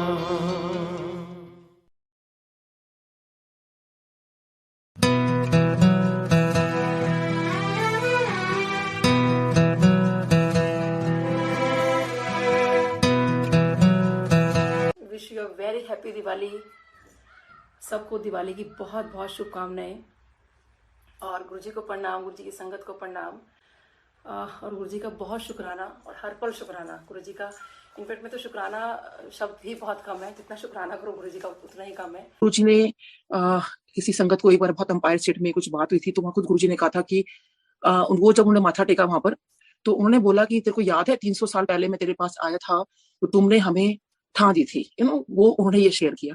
सो कहने का मतलब है वो बड़े हैरान हुए कि 300 साल पहले का क्या था, फिर गुरु जी ने उनको बताया कि वो कहाँ पर रहते थे, कहाँ क्या था। तो तब उनको रियलाइज हुआ कि हाँ ये तो पीछे से वहीं के हैं। ये चीज अंपायर स्टेट में हुई और ये गुरु जी की चोला छोड़ने के बाद में पता चली कि 300 साल पहले गुरु जी वहां क्या कर रहे थे, और कोई बहुत सारी चीजें उसमें से निकल कर आई। सो इट्स वेरी ट्रू कि हम लोग नहीं कह सकते कि हम कब से जुड़े हैं, इसलिए कोई ना अपने आप को ये ना बोले कि नया संगत पुराना संगत। सिर्फ अगर ओल्ड संगत और न्यू संगत में कोई डिफरेंस है, उस इतना ही है कि हम लोगों ने गुरु जी के दर्शन कर लिए हैं और जिन्होंने गुरु जी के दर्शन नहीं करे वो नए हैं। But this is very true, गुरु जी को सब कुछ पता है, वो भी मैं भी शेयर करती हूँ। और आप क्या खाते हो, क्या पहनते हो, क्या पीते हो, और खाने का तो मतलब एवरीथिंग, खाने की बात छोड़िए, वो तो आप बाहर क्या बात कर रहे हो, वो भी गुरुजी को पता होती थी अंदर कि आप क्या मन में सोच रहे हो और क्या चीजें हैं। तो इसलिए हमें इस गुरुजी सच में अंतर्यामी है। कल ही मैं लाइट ऑफ डिविनिटी में किसी का सत्संग पढ़ रही थी। सो उन्होंने बाद में वो अंकल रो पड़े और बाद में उन्होंने एक लाइन लिखी कि गुरुजी के चरणों में गिर के वो कहते हैं, गुरुजी आप तो अंतर्यामी हो। लेकिन सब कुछ गुरुजी को पता होता था। तो इसलिए हमें अपने इफ एंड बट्स छोड़िए। अपना सब बार ये हुआ कि मेरे हस्बैंड को लगा कि उनको ना बिजनेस करना है। सो मेरे को आगे कहते हैं कि नीलम मेरे को बिजनेस करना है, मेरा फ्रेंड बिजनेस कर रहे हैं। सो क्योंकि अब वो गवर्नमेंट जॉब में तो वैसे तो बिजनेस कर नहीं सकते, तो तू इसके अंदर लाइक मतलब कैसे स्टार्ट करे बिजनेस को, यू नो। सो क्योंकि उनका जो बिजनेस था वो मेरे क्लिनिक के सामने ही किसी से स्टार्ट हुआ था, और उनका जो कैश आता था वो मेरे क्लिनिक पर ही आया करता था। और जब मैं सुबह आती थी अपने क्लिनिक पर, तो उनके कैश से मेरी ड्रॉर भरी होती थी, क्योंकि वहां से पेमेंट आई होती थी। और मतलब सोचिए ड्रॉर पूरी भरी होती थी। सो सोचिए कितना उनको प्रॉफिट हो रहा था। तो डेफिनेटली हर इंसान चाहता है कि देखिए इतना अगर प्रॉफिट मिल रहा है, और वैसे भी हमारे सामने ही है, हमारे नेबर हो गए, सो कुछ गड़बड़ भी नहीं होगी, बहुत अच्छे लोग हैं, तो क्यों ना हम बिजनेस स्टार्ट करें। सो मेरे को भी देखो, मेरे से तो कुछ पूछो मत, और जो पूछना है गुरुजी से पूछो, हम क्यों डिस्कस कर रहे हैं, क्योंकि जब हम लोग गुरुजी के पास जाया करते थे तो हमारे घर में ये होता था, शाम को जा रहे हैं ना गुरुजी से पूछ लेंगे, सच में इतने साल हमारे ऐसे ही निकले। और तो हम कुछ मांगते नहीं थे गुरुजी के, गुरुजी आज हमें यही चाहिए, यही चाहिए। हाँ डेफिनेटली अगर हमें कुछ भी, देखिए एक घर के अंदर बहुत सारी चीजें होती हैं, तो हम बड़ों से बात करते हैं कि आज ऐसा हो गया या हमें ऐसा करना है। तो वही हमारा रहता था कि घर में अब तो कुछ भी हो जाए, तो गुरुजी हमारी लाइफ में, तो गुरुजी के पास शाम को जाना तो है ही, गुरुजी से आके बात कर लेंगे। तो उस दिन भी यही हुआ। तो मेरे हस्बैंड को मैंने कहा ऐसे आज आप शाम को जा रहे हो तो आप गुरुजी से पूछ लेना, मुझसे क्यों। तो उन्होंने कहा ठीक है। आप जब शाम को हम पार्क से पहुंचे, इन्होंने गुरुजी के सामने कहा, गुरुजी मुझे ना बिजनेस करना है, बड़ा मन बना के गए थे, बड़े खुश थे कि हाँ। उधर भी अपने आई थिंक फ्रेंड से बात कर ली थी कि सब कुछ सेट था हमारा, बस ये था कि गुरुजी की आज्ञा की वेट थी, क्योंकि गुरुजी की आज्ञा के बिना तो कुछ भी नहीं है। तो और उस टाइम तो हम बिल्कुल ही अब तो फिर गुरुजी चलो डिफरेंट वे से हमें आंसर करते हैं, बट उस टाइम तो सोचिए साक्षात गुरुजी हमारे सामने बैठे और हमें तो हर आंसर एकदम इंस्टेंट मिलता था, गुरुजी ऐसे कर ले, वैसे कर ले। सो गुरुजी बड़े आराम से बैठे हुए हैं अपने सिंहासन पे, बहुत आराम से ये माथा टेक रहे हैं, और उन्होंने कहा गुरुजी मुझे ना बिजनेस करना है। और संगत जी गुरुजी एकदम आगे अपने सिंहासन से उठे, एकदम थोड़ा सा आगे आए, and he was very loud, Guruji बहुत लाउड थे, और ही सेड कि मैं तेनू डॉक्टर बनाया तो बिजनेस करेगा। और मेरे हस्बैंड को एकदम समझ नहीं आया, क्योंकि देखिए इतनी मतलब जो सबको डांटते रहते हैं उसको अगर डांट पड़ जाए, तो मेरे हस्बैंड तो कभी अपने पेरेंट्स के अलावा किसी से डांट ही नहीं खाई थी। सो उनको बहुत लगा कि ये कैसे गुरुजी ने बोला एकदम से, कहते हैं मैं तेनू डॉक्टर बनाया तो बिजनेस करेगा।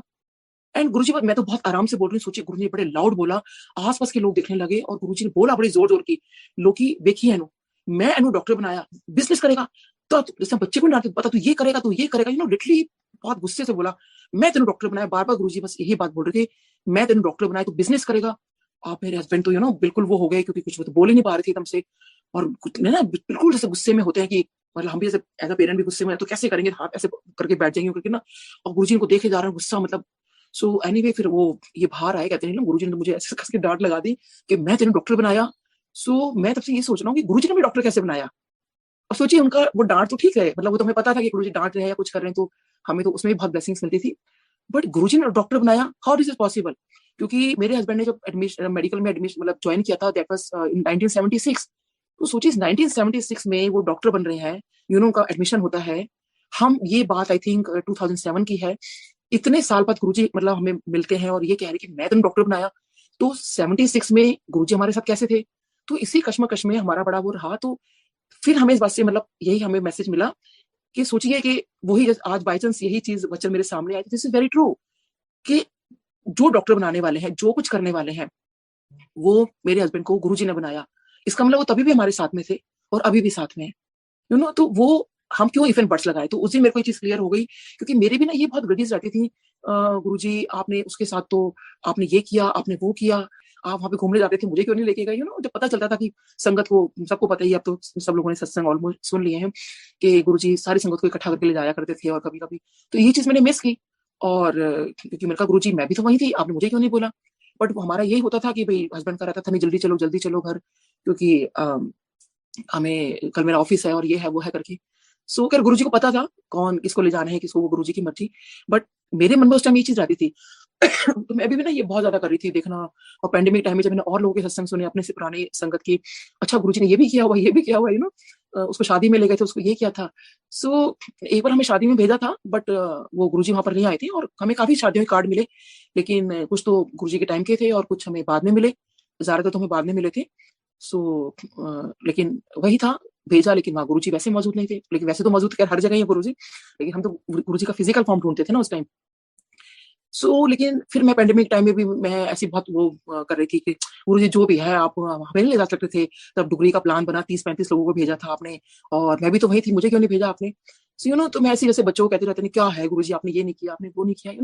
मेरा बेटा मुझे ना बड़ी देर से सुनता रहा, पूरा दिन सुनता रहा, और कहते हैं मम्मी आप बार बार एक ही बात को रिपीट किए जा रहे हो, गुरुजी ने ये नहीं किया, वो नहीं किया। आपने अंदाजा लगाया है कि आज की डेट में अगर गुरुजी अगर आपको आपको भी ऐसा होता है कि आपको दर्शन ना दिए होते और आप आज कितना रो रहे होते कि गुरुजी एक झलक तो दिखा देते मेरे को, तो शुक्राना करो, आप थैंक्स बोलो गुरुजी को आप। संगत जी, ये मेरे लिए एक बहुत वो था कि एक बच्चे ने मुझे क्या सीख दी कि सच में हमें सच में नहीं पता हम कब से जुड़े हैं, हम क्यों इस बात को लेके बैठे रहते हैं कि गुरुजी हमें दर्शन नहीं किए। देखिए अभी भी लोग बताते हैं, संगत बताती है कि वो दर्शन हो रहे हैं और गुरुजी दे रहे हैं, बट वो बस आप अपना सच्चा भाव रखिए और वो हर जगह है। इसी का मैं आपको बताती हूँ कि जैसे मैं गुरुजी से मिलने से पहले मैं साईं बाबा को बहुत मतलब ऐसे तो खैर मैंने बचपन से हर भगवान को माना है, हर देवी देवता की पूजा की है, उनकी व्रत किया है, सब कुछ किया है।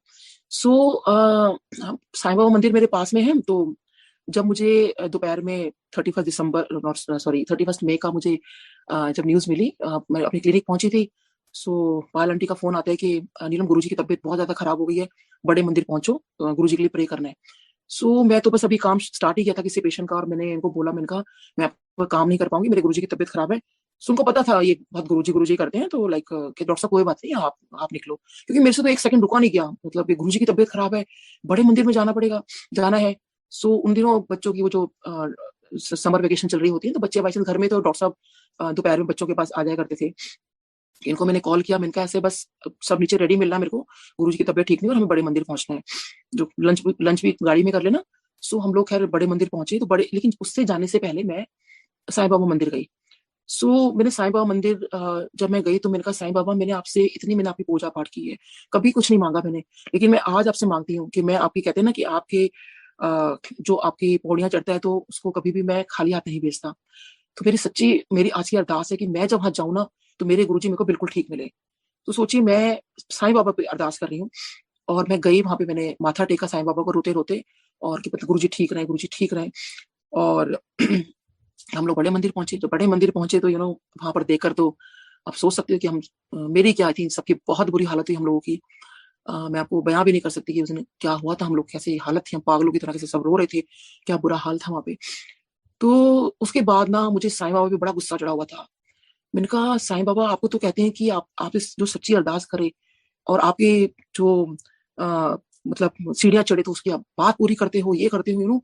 तो मैंने हस्बैंड को मैंने कहा पहले तो ना साईं बाबा मंदिर चलो, मैंने अब साईं बाबा मंदिर को, मतलब साईं बाबा से मेरे को अपना आंसर चाहिए कि उन्होंने मेरे गुरुजी को ठीक क्यों नहीं किया। जब हम लोग काफी लेट नाइट वहां से रात को वापस आए थे, आई थिंक, या मैं अगले दिन गई थी ना, सॉरी अगले दिन गई थी मैं, उस दिन तो आई थिंक 10-10:30 हमें बड़े मंदिर में ही हो गए थे, हम बस गुरुजी के पास ही बैठे हुए थे, वहां पर रोते जा रहे थे सारे के सारे। तो जब मैं फिर गई, मैं साईं बाबा को, जब हम लोग अगले दिन मंदिर जा रहे थे, तो साईं बाबा के दर्शन करने गई, या आते हुए कि आई डोंट रिमेम्बर एक्चुअली। तो मैं जब साईं बाबा के मंदिर गई, तो मैंने बाबा से कहा, मैंने कहा बाबा मैंने आपसे अरदास लगाई थी ना, एक ही चीज बोली थी, मतलब उस तरह से देखा है तो गुरुजी की कोई एज भी नहीं थी, चाहते तो आप ही कर सकते थे ना, मतलब मुझे पता है गुरुजी भगवान है, सब कुछ हो, बट कहीं लगता था कि नहीं, साईं बाबा वो भी कम नहीं है, वो भी बहुत मतलब भगवान है, वो भी भगवान है। संत में क्या बोलूंगी, क्योंकि उनके भी मिरेकल्स बहुत है, मिरेकल्स नहीं सॉरी ब्लेसिंग्स। मैं साईं बाबा मंदिर खड़ी हूँ, मैं रोए जा रही हूँ, कॉर्नर में खड़ी हो गई, और मैं साईं बाबा से कह रही हूँ, साईं बाबा आपने मेरा क्यों नहीं सुना, देखो अभी भी वक्त है, अभी भी मतलब लेकिन मुझे पता था कुछ हो नहीं सकता था, क्योंकि गुरुजी को एक दिन के बाद अंतिम संस्कार किया गया था, तो ये था कि अभी भी शायद कुछ मिरेकल हो जाएगा, अभी भी गुरुजी जी उठेंगे, अभी भी कुछ होंगे। हम पागलों की तरह चिल्लाते थे, गुरुजी लीला दिखा दो, उठ जाओ, उठ खड़े हो, हम पागलों की तरह सब बोल रहे होते थे वहां पे चिल्ला के, जो कुछ संगत वहां बचती थी, हम लोग बहुत। एनीवे मैं साईं बाबा मंदिर पे गई, और मैंने कहा बाबा आपने मेरी अरदास नहीं सुनी, क्यों, मतलब आप क्या पावर नहीं है, आप क्या नहीं है, आप मानोगे संगत जी, मेरे को ऐसी आवाज आती है साईं बाबा से एकदम से, जैसे मेरे को कहते हैं कि मैं भी तो नहीं हूं, फिर भी तो मेरे पास आई है, तो वो है।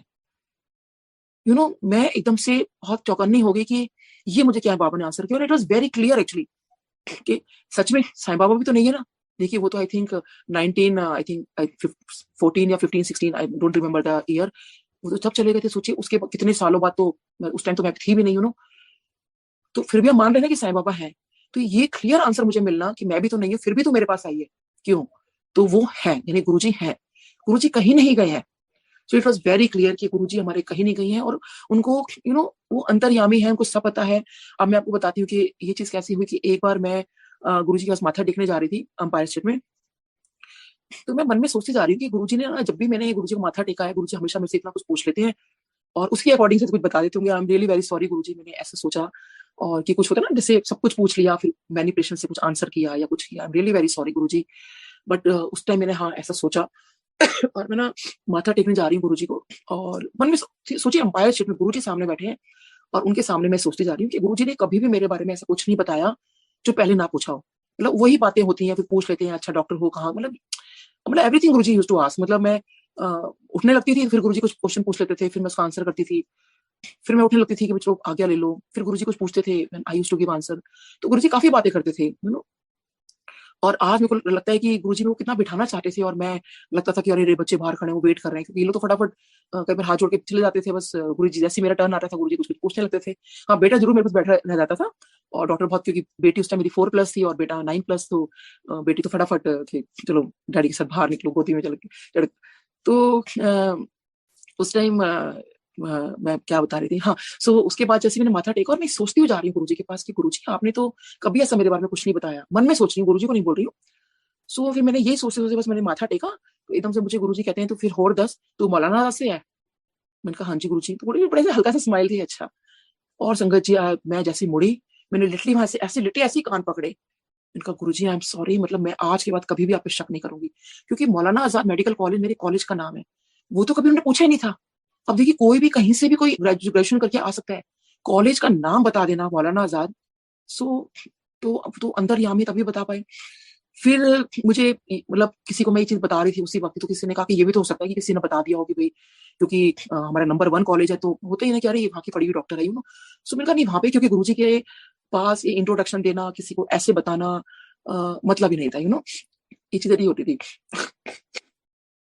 एक दिन क्या हुआ कि मेरे हस्बैंड के पेट में बड़ा दर्द उठा, हम डॉक्टर के पास गए, और वो कुछ ऐसी प्रॉब्लम हो रही थी कि डायग्नोज ही नहीं हो पा रहा था। सोचिए इनकी तो सब जूनियर सीनियर सारे, मतलब सब जानने वाले हमारे, इनके बैचमेट भी, और इनके जो पेट में दर्द हुआ वो का कोई भी डायग्नोसिस नहीं हो पा रहा था। बहुत परेशान कि पेट में बहुत दर्द है, बहुत दर्द है।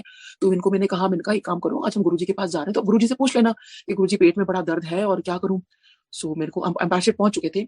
सो ये मुझे कहते हैं कि मतलब बहुत अजीब लगेगा, मैं गुरुजी से पूछूंगा कि मैं खुद तो डॉक्टर हूँ और गुरुजी से इसका इलाज पूछ रहा हूँ। मतलब बहुत अजीब बात है ना कि लाइक एक डॉक्टर होते हुए हम वो भी सोचिए, अगर नॉर्मल दिखाई वो पेट दर्द है, मतलब कोई ज्यादा बड़ी बात नहीं अगर और खुद डॉक्टर भी है। मैंने कहा कुछ नहीं होता ना, कोई बात नहीं। देखो कब से परेशान हो रहे हो, तब से आप ये सोच रहे हो ना कि डॉक्टर को खुद इलाज ढूंढ लोगे, लेकिन वो नहीं हो पा रहा। तो आप एक काम करो, आप आज गुरुजी से बता ही दो आप गुरुजी को। खैर उन्होंने हिम्मत करके गुरुजी को बोला, गुरुजी ऐसे मेरे पेट में दर्द है। गुरुजी सेम वर्डिंग्स बोलते हैं, ले खुद तो डॉक्टर है, इलाज मेरे से पूछ रहा है। आप देखिए वही वर्डिंग्स बोल रहे हैं, तो ये बाहर बोल रहे हैं कि खुद तो डॉक्टर है, इलाज मेरे से पूछ रहा है। और गुरुजी की स्माइल, मुस्कुरा उठे वो, और ये मेरी तरफ देखने की देखा, वही बात निकली ना। बट देखिए आप इस बात से ये अंदाजा लगाइए कि गुरुजी को कैसे पता कि वही वर्डिंग्स बोली है, सेम वर्डिंग्स बोलना। सो गुरुजी को सब कुछ पता है। ऐसे ही एक बार, हालांकि बात तो बहुत बार शेयर कर चुकी हूँ, लेकिन मैं वही बताती हूँ गुरुजी अंतर्यामी कैसे, क्योंकि गुरुजी को सब कुछ अगला पिछला हमारा सब कुछ पता है। तो और जैसे मैंने बताया वो कि हम लोग पहले कैसे जुड़े, और देखिए जब वो बिजनेस वाली मैं बात बता रही थी वो पूरी कर देती हूँ कि बाद में जब गुरुजी ने जब मना किया, उसके कुछ टाइम के बाद ही उनको बहुत लॉस हुआ, मेरे हस्बैंड के फ्रेंड को। और सोचिए उनका वो अपना पैसा निकालना, उसने बहुत पहले तो बहुत रोजे पिक्चर दिखाई, बट बाद में उन्होंने उसका सारा पैसा गड़प कर लिया, और बहुत मुश्किल से वो पैसा निकला, पुलिस केस हुए, पता नहीं क्या क्या नहीं हुआ। सो देखिए गुरुजी को तो पता था ना कि वहाँ बिजनेस करना ठीक नहीं है, और वैसे भी खैर उन्होंने किसी भी बिजनेस के लिए मना कर दिया। नहीं तो मेरे हस्बैंड तो इतने ही सो सुपर इंटेलिजेंट के आज अगर वो बिजनेस में हाथ डाले तो पता नहीं कहाँ से सोने की दीवारी खड़े कर दे वो। बट शायद वो नहीं चाहते गुरुजी। तो बहुत शुक्राना गुरुजी का, जैसे हमें रखा है गुरुजी, हम ऐसे ही खुश हैं। और आपने जितना दिया है, जितना भी है हमारे पास, हम उसी में बहुत खुश हैं, और ठीक है। तो ऐसे ही एक बार क्या हुआ कि मैं गुरुजी के अंपायर स्टेट में बैठी थी, गुरुजी के on the right hand side पर, and we were just waiting for the langar, और महबूबा मुफ्ती जी बैठी थी on the left hand side पर। उनका लंगर आ चुका था, तो गुरुजी इनको देख के बोलते हैं, और वो उनसे बात कर रहे थे। सो बात करते करते एकदम से जब तक मैंने उनको ध्यान किया कि वो किससे बात कर रहे हैं, तो गुरुजी इनको बोल रहे थे, चल चल 2 चपाती और खा ले, तेरे को सीएम बना दूंगा। तो वो शी जस्ट स्माइल एट गुरुजी, और गुरुजी मतलब एक दूसरे को वो स्माइल कर रहे थे, और मैं गुरुजी को मैं देख के कह रही हूँ, गुरुजी 2 चपाती में कैसे सीएम बना दोगे? यू नो एक ह्यूमन एरर है ना। बड़े मेरे अंदर उस टाइम इफ एंड बट्स बड़े सारे क्वेश्चन आते थे, गुरुजी 2 चपाती में सीएम कैसे बना दोगे इनको, तो खैर एनीवे, और देखिए सबको पता है वो बाद में सीएम बनी। उसके बाद जब वो माथा टेकने गई, आज्ञा लेने गुरुजी के पास गई, तो वो अपने क्योंकि बीइंग मुस्लिम तो उन्होंने गुरुजी को जैसे आदाब कहा होगा वट एवर, जो अस्सलाम वालेकुम जो भी था, लेकिन गुरुजी ने जो उसका आंसर किया उनका मैंने नहीं सुना था। मैंने जो सुना वो गुरुजी का सुना था। गुरुजी ने उनको पूरे बड़े अदब के साथ बोला, वालेकुम सलाम आंटी। सो जब गुरुजी ने ये वर्ड्स बोले, वालेकुम सलाम आंटी, बकायदा पूरे हाथ उठा के जो अदब से बोला जाता है, बहुत अच्छा लगता है जब ये शब्द, मतलब अगर आप सच में एक्चुअल में देखो तो और सोचिए गुरुजी ऐसा बोल रहे हैं तो आप अंदाजा लगा सकते हो गुरुजी कैसे लग रहे होंगे। मैं तो गुरुजी पे पूरा टोटल फिदा। मैंने कहा गुरुजी क्या लग रहे हो, कितने प्यारे लग रहे हो, कितने क्यूट लग रहे हो ना गुरुजी, वालेकुम सलाम आंटी, वालेकुम सलाम आंटी। और संगत जी मेरा ना, मैं गुरुजी का वो रूप देख कर वो जो बोलने का लहजा था, बोलने का स्टाइल था। देखिए हम किसी पर क्यों किसी पे फिदा होते हैं, उसी के किसी के उसकी बातों से, उसके चेहरे से, ये नॉर्मल चीजें होती हैं। और किसी की बातें जो हमें अच्छी लगती हैं, कोई भी हो सकता है, फिदा होने का मतलब नहीं कि किसी को वैसे फिदा होना है, एनीथिंग। हम छोटे से बच्चे पे फिदा हो जाते हैं, किसी की बच्चा बहुत मासूमियत होती है, वो इनोसेंट फेस होता है, या हमें किसी की बातें अच्छी लगती हैं। सो बस वो गुरुजी पे मैं तो बहुत बुरी तरह से फिदा हो गई। और मैं ना मन में सोची हूँ, गुरुजी कितने प्यारे लग रहे हो ना, बट मुझे क्यों बोलोगे आप? सोच मैं ये भी सोच रही हूँ, वो तो मुस्लिम है ना इसलिए आपने बोल दिया, बट मुझे क्यों बोलोगे? और ना मैं उसके बाद मैंने माथा टेका, बस दिमाग में ना यही घूमता रहा, वालेकुम सलाम आंटी, वालेकुम सलाम आंटी। मैं अपना घर चले गया आज्ञा लेके। उसके बाद पूरा हफ्ता ना मेरे दिमाग में बस यही घूमता रहा, वालेकुम सलाम आंटी, वालेकुम सलाम आंटी। मेरा दिन रात मैं ना बस गुरुजी का वो ऐसे उठता हुआ हाथ, और वो जो मैं देखिए अभी भी मुझे वो सब कुछ याद है, सब कुछ याद आ रहा है मुझे, कैसे गुरुजी ने बोला था और गुरुजी स्माइल कर रहे थे, और अभी भी एक्जैक्टली सेम सब कुछ याद है। मतलब बिल्कुल लग रहा है जैसे मैं वहीं बैठी हुई हूँ और एवरीथिंग इज देयर और आई एम देयर ओनली। सो उसके बाद जब मैं नेक्स्ट वीक गई गुरुजी के, मैंने माथा टेका, और जैसे मैंने ऐसे ऊपर देखा, गुरुजी कहते हैं वालेकुम सलाम आंटी। सो संगत जी कैन यू बिलीव के मतलब मैंने किसी से बोला नहीं, किसी को कुछ बताया नहीं, और ये क्या बताने वाली बात है, मैं पागल हो रही हूँ, गुरुजी ने मेरे को मैंने ऐसे वो करा। और बच्चे वैसे छोटे थे, उनको वो नहीं था। और उस टाइम बकायदा वही उसी स्टाइल में वही सब कुछ कि वालेकुम सलाम आंटी, और गुरुजी ऐसे मुस्कुरा रहे थे मुझे देखकर। तो सोचिए संगत जी, एक हफ्ते बाद, अब गुरुजी को तो मैंने कहा ही नहीं था, और वही शब्द बोलने, वालेकुम सलाम आंटी, उसके बाद गुरुजी ने कभी नहीं कहा, बस उसी दिन कहा। गुरुजी को पता था ये पागल हो रही है, मुझे क्यों बोलोगे, मुझे क्यों बोलोगे, बार बार मेरा था, वो तो मुस्लिम है इसलिए बोलते हैं, मुझे क्यों बोलोगे। सो देखिए गुरुजी ने मुझे भी बोला, और मेरी वो तो इच्छा थी, छोटे मतलब इच्छा भी नहीं थी, बस दिमाग में बस ऐसी, गुरुजी मुझे क्यों बोलोगे, बस गुरुजी कभी ऐसे कर देते थे, या और नीलम आंटी बोल देते थे। और नीलम आंटी बोलने का भी एक देखा जाए तो गुरुजी वो भी एक मेरे को आंसर मिलता है। एक बार मतलब एक बार क्या, हमेशा ही होता था वैसे तो ये, जब भी मैंने माथा टेकना ना, गुरुजी ने मुझे कहते थे और तेरा की नाम? मैं कहती थी गुरुजी डॉक्टर नीलम। अच्छा, फिर जो भी उन्होंने क्वेश्चन पूछना, की कर दी है ये, मतलब बहुत सारे जो भी उन्होंने पूछना, बच्चे क्या करते हैं, हस्बैंड क्या करते हैं, ज्यादातर मतलब बार बार यही चीज पूछते थे। सो मैं हमेशा बड़ा कहती सोचती थी, मैंने कहा गुरुजी मैं जब भी माथा टेकती हूँ हमेशा एक ही आपका क्वेश्चन होता है, और तेरा की नाम? मैं कहती हूँ गुरुजी डॉक्टर नीलम। तो गुरुजी को मेरा नाम भी याद ही रहता, कितनी बार मेरे से पूछ चुके हैं। तो देखिए ये हमारा वो कहते हैं कि अब ये वो नाम बोल बोल के, मतलब मुझसे बुलवा के, पूछ पूछ के, तो मेरे को ही ब्लेसिंग दे रहे थे वो तो। सो एक दिन मतलब अभी पेंडेमिक में ये हुआ कि मैं गुरुजी को कह रही थी, गुरुजी नहीं है, मेरे को ना अपना नाम पसंद नहीं है, इतने लोगों का आपने नाम रखा, मेरा भी नाम रख देते। तो मैं आपको बताती हूँ कि क्या रिलेशन था, वो जो पहले वाली बात मैंने बताई। सो ये पेंडेमिक टाइम की बात है, अभी कुछ महीनों पहले की बात है। सो गुरुजी आप मेरा नाम ही चेंज कर देते कम से कम, क्योंकि मैं अपनी मम्मी को बोलती थी, मम्मी क्या नाम रखा है, मुझे ना नीलम नाम पसंद नहीं है, कुछ नाम अच्छा सा नाम रखते। तो मम्मी ने कहा नहीं मुझे तो पसंद था। सो कह रहा नहीं, चलो बात आई गई होगी, फिर मम्मी ने भी चेंज नहीं किया। फिर मैंने गुरुजी से कहा, मैंने कहा गुरुजी आप ही कर देते। तो मैं गुरुजी को कह रही थी, मैंने कहा गुरुजी आप ना, आपकी ना नजर मेरे ऊपर नहीं है, आप ही ना पता नहीं कहाँ कहाँ इतनी संगत हो गई है ना, आपको सबको देखना है, तो मुझे तो आप देखते नहीं हो। अब मैं तो पता नहीं मेरी मतलब कुछ गलती हो गई है, मेरे से क्या हो गया। तो मैं गुरुजी को ना आते जाते हमेशा गुरुजी के स्वरूप की तरफ देखती रहती थी कि कभी तो आपकी नजर मेरे पे पड़ेगी, कभी तो आपकी नजर मुझ पर पड़ेगी।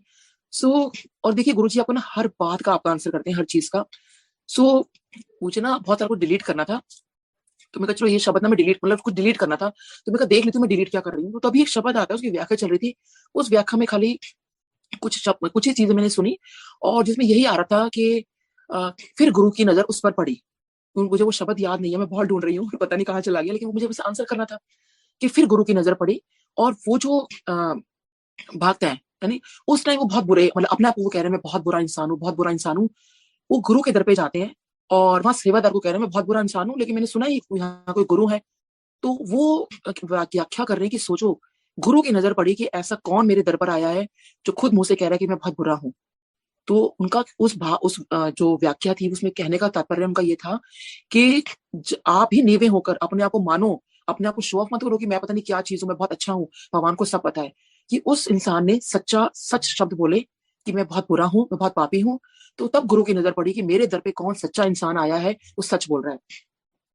सो मैं थोड़ी देर पहले अपने बारे में भी ये सब कुछ बोल रही थी, तो तब मुझे अचानक से याद आया कि एक बार अंपायर स्टेट में कि जैसे गुरुजी मुझे कह रहे हो कि तेरे पे तो मेरी नजर कब की पड़ चुकी, तो क्यों इतना परेशान हो रही है। और हम बहुत सारी छोटी छोटी चीजें भूल जाते हैं। सत्संग तो जैसे बहुत कुछ मैंने शेयर किया है, गुरुजी की कृपा। लेकिन बहुत छोटी छोटी चीजें भूल जाती हैं दिमाग में। लेकिन सोचिए अचानक में तो उस दिन वो चीज याद आई कि कैसे तेरे पे नजर नहीं है मेरी मेरी तो नजर तेरे पे उस दिन पड़ गई थी, याद है वो, मतलब। तो वो मुझे याद है कि जैसे मैं हमेशा बोलती थी कि गुरुजी हर बार आप मेरा नाम पूछते हो। तो एक बार अंपायर स्टेट में जैसे माथा टेकने लगी, तो गुरुजी, बस मैं अभी सोचिए टेकते टेकते सोच ही रही हूँ कि गुरुजी मुझे फिर पूछेंगे कि नाम तेरा, तो गुरुजी हमेशा भूल जाते हैं। तो जैसे ही माथा टेकने लगी तो गुरुजी टेका मैंने, गुरुजी कहते हैं बड़े उससे आंखों को स्टाइल बनाते हुए, बड़ा गुरुजी बड़ा स्माइल करके ना, टिपिकल गुरुजी का फेस हो रहा था। और ऐसे करके आईब्रोज ऊपर करके और ऐसे करके, और नीलम आंटी, मैं तो वो कर भी नहीं पा रही हूँ। जैसे मैंने कहा नीलम आंटी, आज गुरुजी नाम नहीं पूछा, खुद मुंह से मेरा नाम लिया है, गुरुजी ने अपने मुंह से मेरा नाम लिया। संगत जी, मैं तो लिटरली, मेरे को तो इतना क्या बताऊं मैं आपको, जो मेरे को, मैं वो मोमेंट बयान ही नहीं कर सकती। वो जो एडिक्शन है, मेरे को आज तक उस बात का इतना एडिक्शन है कि गुरुजी ने अपने मुंह से मेरा नाम लिया, और नीलम आंटी। और तो जैसे, और गुरुजी की नजर कैसे नहीं थी उस दिन डाली ना गुरुजी ने, और गुरुजी तो हमेशा मुझे देखते थे, तो गुरु की नजर कैसे नहीं है। तो गुरु की नजर हर किसी पर है। और उस टाइम भी देखिए कहा मैं सोच रही हूँ कि मेरा नाम भूल गए, आज मेरा नाम फिर पूछेंगे। और उसी दिन गुरुजी ने मेरा मुंह से अपना नाम ले दिया, और नीलम आंटी। फिर मैं बाहर आके सोच रही हूँ, पूरा कहते ना नशे में चूर हो गई थी मैं तो गुरुजी की बात सुन करी। तो मैंने कहा गुरुजी नाम तो ठीक लिया, बट ये आंटी क्यों बोल दिया मुझको, मतलब मैं इतनी बड़ी लगने लगी हूँ क्या, मेरी, क्योंकि उस दिन मुझे मतलब, क्योंकि आई थिंक मेरी शायद उस टाइम एज रही होगी अराउंड 35-36, व्हाट आई रिमेम्बर। और उस टाइम कोई आंटी बोले तो ऑब्वियसली लगता था कि गुरुजी आंटी क्यों बोला। बट खैर मैं उसी में बड़ी खुश थी, गुरुजी ने नाम, मतलब मेरा नाम लिया। तब मुझे खैर बाद में पता चला कि गुरुजी आंटी और अंकल तो सबको कहते हैं, इसलिए आंटी बोला, नहीं तो वैसे कोई बात नहीं। तो मेरे को बड़ा रिलीफ मिला, वो अच्छा गुरुजी ने इसलिए कहा, तो अच्छा इतनी बड़ी नहीं लगती मैं, देखिए गुरुजी को सब कुछ पता है। अच्छा, फिर जब मेरे को देखिए कैसे रियलाइज कराते हैं मेरे नाम के लिए भी, कि जैसे मुझे था कि मेरे को अपना नाम पसंद नहीं है, तो गुरुजी मेरे को नाम दे रहे थे। तब ये वाली चीज मुझे याद आई, तो मैंने कहा अरे गुरुजी ने मेरा नाम खुद नीलम बोल तो दिया, तो इसका मतलब नीलम नाम ही जो है वही मेरा नाम है, वही गुरुजी को पसंद है। मेरा कुछ और नाम होता फिर वो नीलम नाम देते, बट वो उन्होंने वही, कहते हैं वही पास किया कि नहीं यही नाम चलेगा, तो नाम दे तो दिया। तो तब से मैं अपने नाम से बड़ी खुश हूँ कि गुरुजी आपने मेरे को मेरा नाम मतलब दिया तो है ना, मेरे को मेरा नाम बोल दिया अपने मुंह से। फिर और आई थिंक गुरुजी को मतलब सब कुछ पता है संगत जी। मतलब आप क्या कहते हो, क्या करते हो, क्या नहीं करते हो। और जैसे गुरुजी का एक, जैसे यहाँ वचनों की बात चल रही है, तो गुरुजी के 2 वचन तो मुझे अच्छे से याद है, मैं बाकी याद करने की कोशिश कर रही हूँ। एक बार दिवाली की रात थी और हम लोग अंपायर स्टेट गए। तो देखो इसका एक और मैं बता रही थी दिवाली से स्टार्टिंग से, हालांकि मैंने पहले भी शेयर किया, लेकिन आज का जो वचन है कि अंतर्यामी है वो, सो सब जानते हैं वो, गुरुजी को सब कुछ पता होता है आपका। तो उस दिन मैंने एक ड्रेस पहनी ब्लैक और गोल्डन कलर की, और मुझे था कि मतलब बहुत हैप बन के जाना है। तो मतलब कि जब मैं वहां पे पहुंची, जब हम लोग निकल गए, तो मुझे लगा कि नहीं दिवाली का दिन है, मुझे काले कपड़े नहीं पहनने चाहिए थे। तो गुरुजी के डांट ना दे, क्योंकि मेरी फेवरेट ड्रेस है, और गुरुजी ने डांट दिया कि कोई काले कपड़े पहनता है। हालांकि गुरुजी ने मुझे कभी डांटा नहीं था, तो लेकिन डर लगता था अंदर से कई बार कि अगर गुरुजी ने कह दिया तो कि मेरी मदर लॉ पहने नहीं देती थी काला कपड़ा, कि काला और सफेद नहीं पहना किसी फंक्शन पे। बट गुरुजी ने हमारे सारे वहम निकाल दिए, सब कुछ खत्म कर दिया। लेकिन उस टाइम मेरे को डर था कि गुरुजी ने अगर आज मना कर दिया ना ड्रेस के लिए, तो मैं ड्रेस ही नहीं पहन पाऊंगी, क्या जरूरत थी मुझे ब्लैक और गोल्डन पहनने की। अब सोचिए संकट जी, हम वहां जाते हैं और मैं ना वहां ये ढूंढ रही हूँ कि काश किसी ने कोई ब्लैक कपड़े पहनो, किसी और संकट ने भी, उतना एक मैचिंग हो जाता है। मैं जब एंटर किया तो मैं सबको ढूंढ रही हूँ, मतलब कि लाइक कोई ब्लैक में मिल जाए, कोई ब्लैक में मिल जाए, कोई ब्लैक में नहीं, सब बड़े कलरफुल कपड़ों में आए हुए थे। और सोची जैसे मैं जैसे अंदर जब एम्पायर स्टेट में एंटर करती थी, तो पहले झुक के सबसे पहले गुरुजी को देखती थी मैं, पूरा वेट नहीं करती थी कि हम अंदर जाएंगे, पूरा झुक के पहले एक बार गुरुजी के दर्शन कर लिए, गुरुजी ने आज क्या पहना है, गुरुजी कैसे लग रहे हैं, और मानो की संगत जी, जो मेरे कलर को थे गोल्डन एंड ब्लैक कलर, वही गुरुजी ने चोला पहना हुआ था।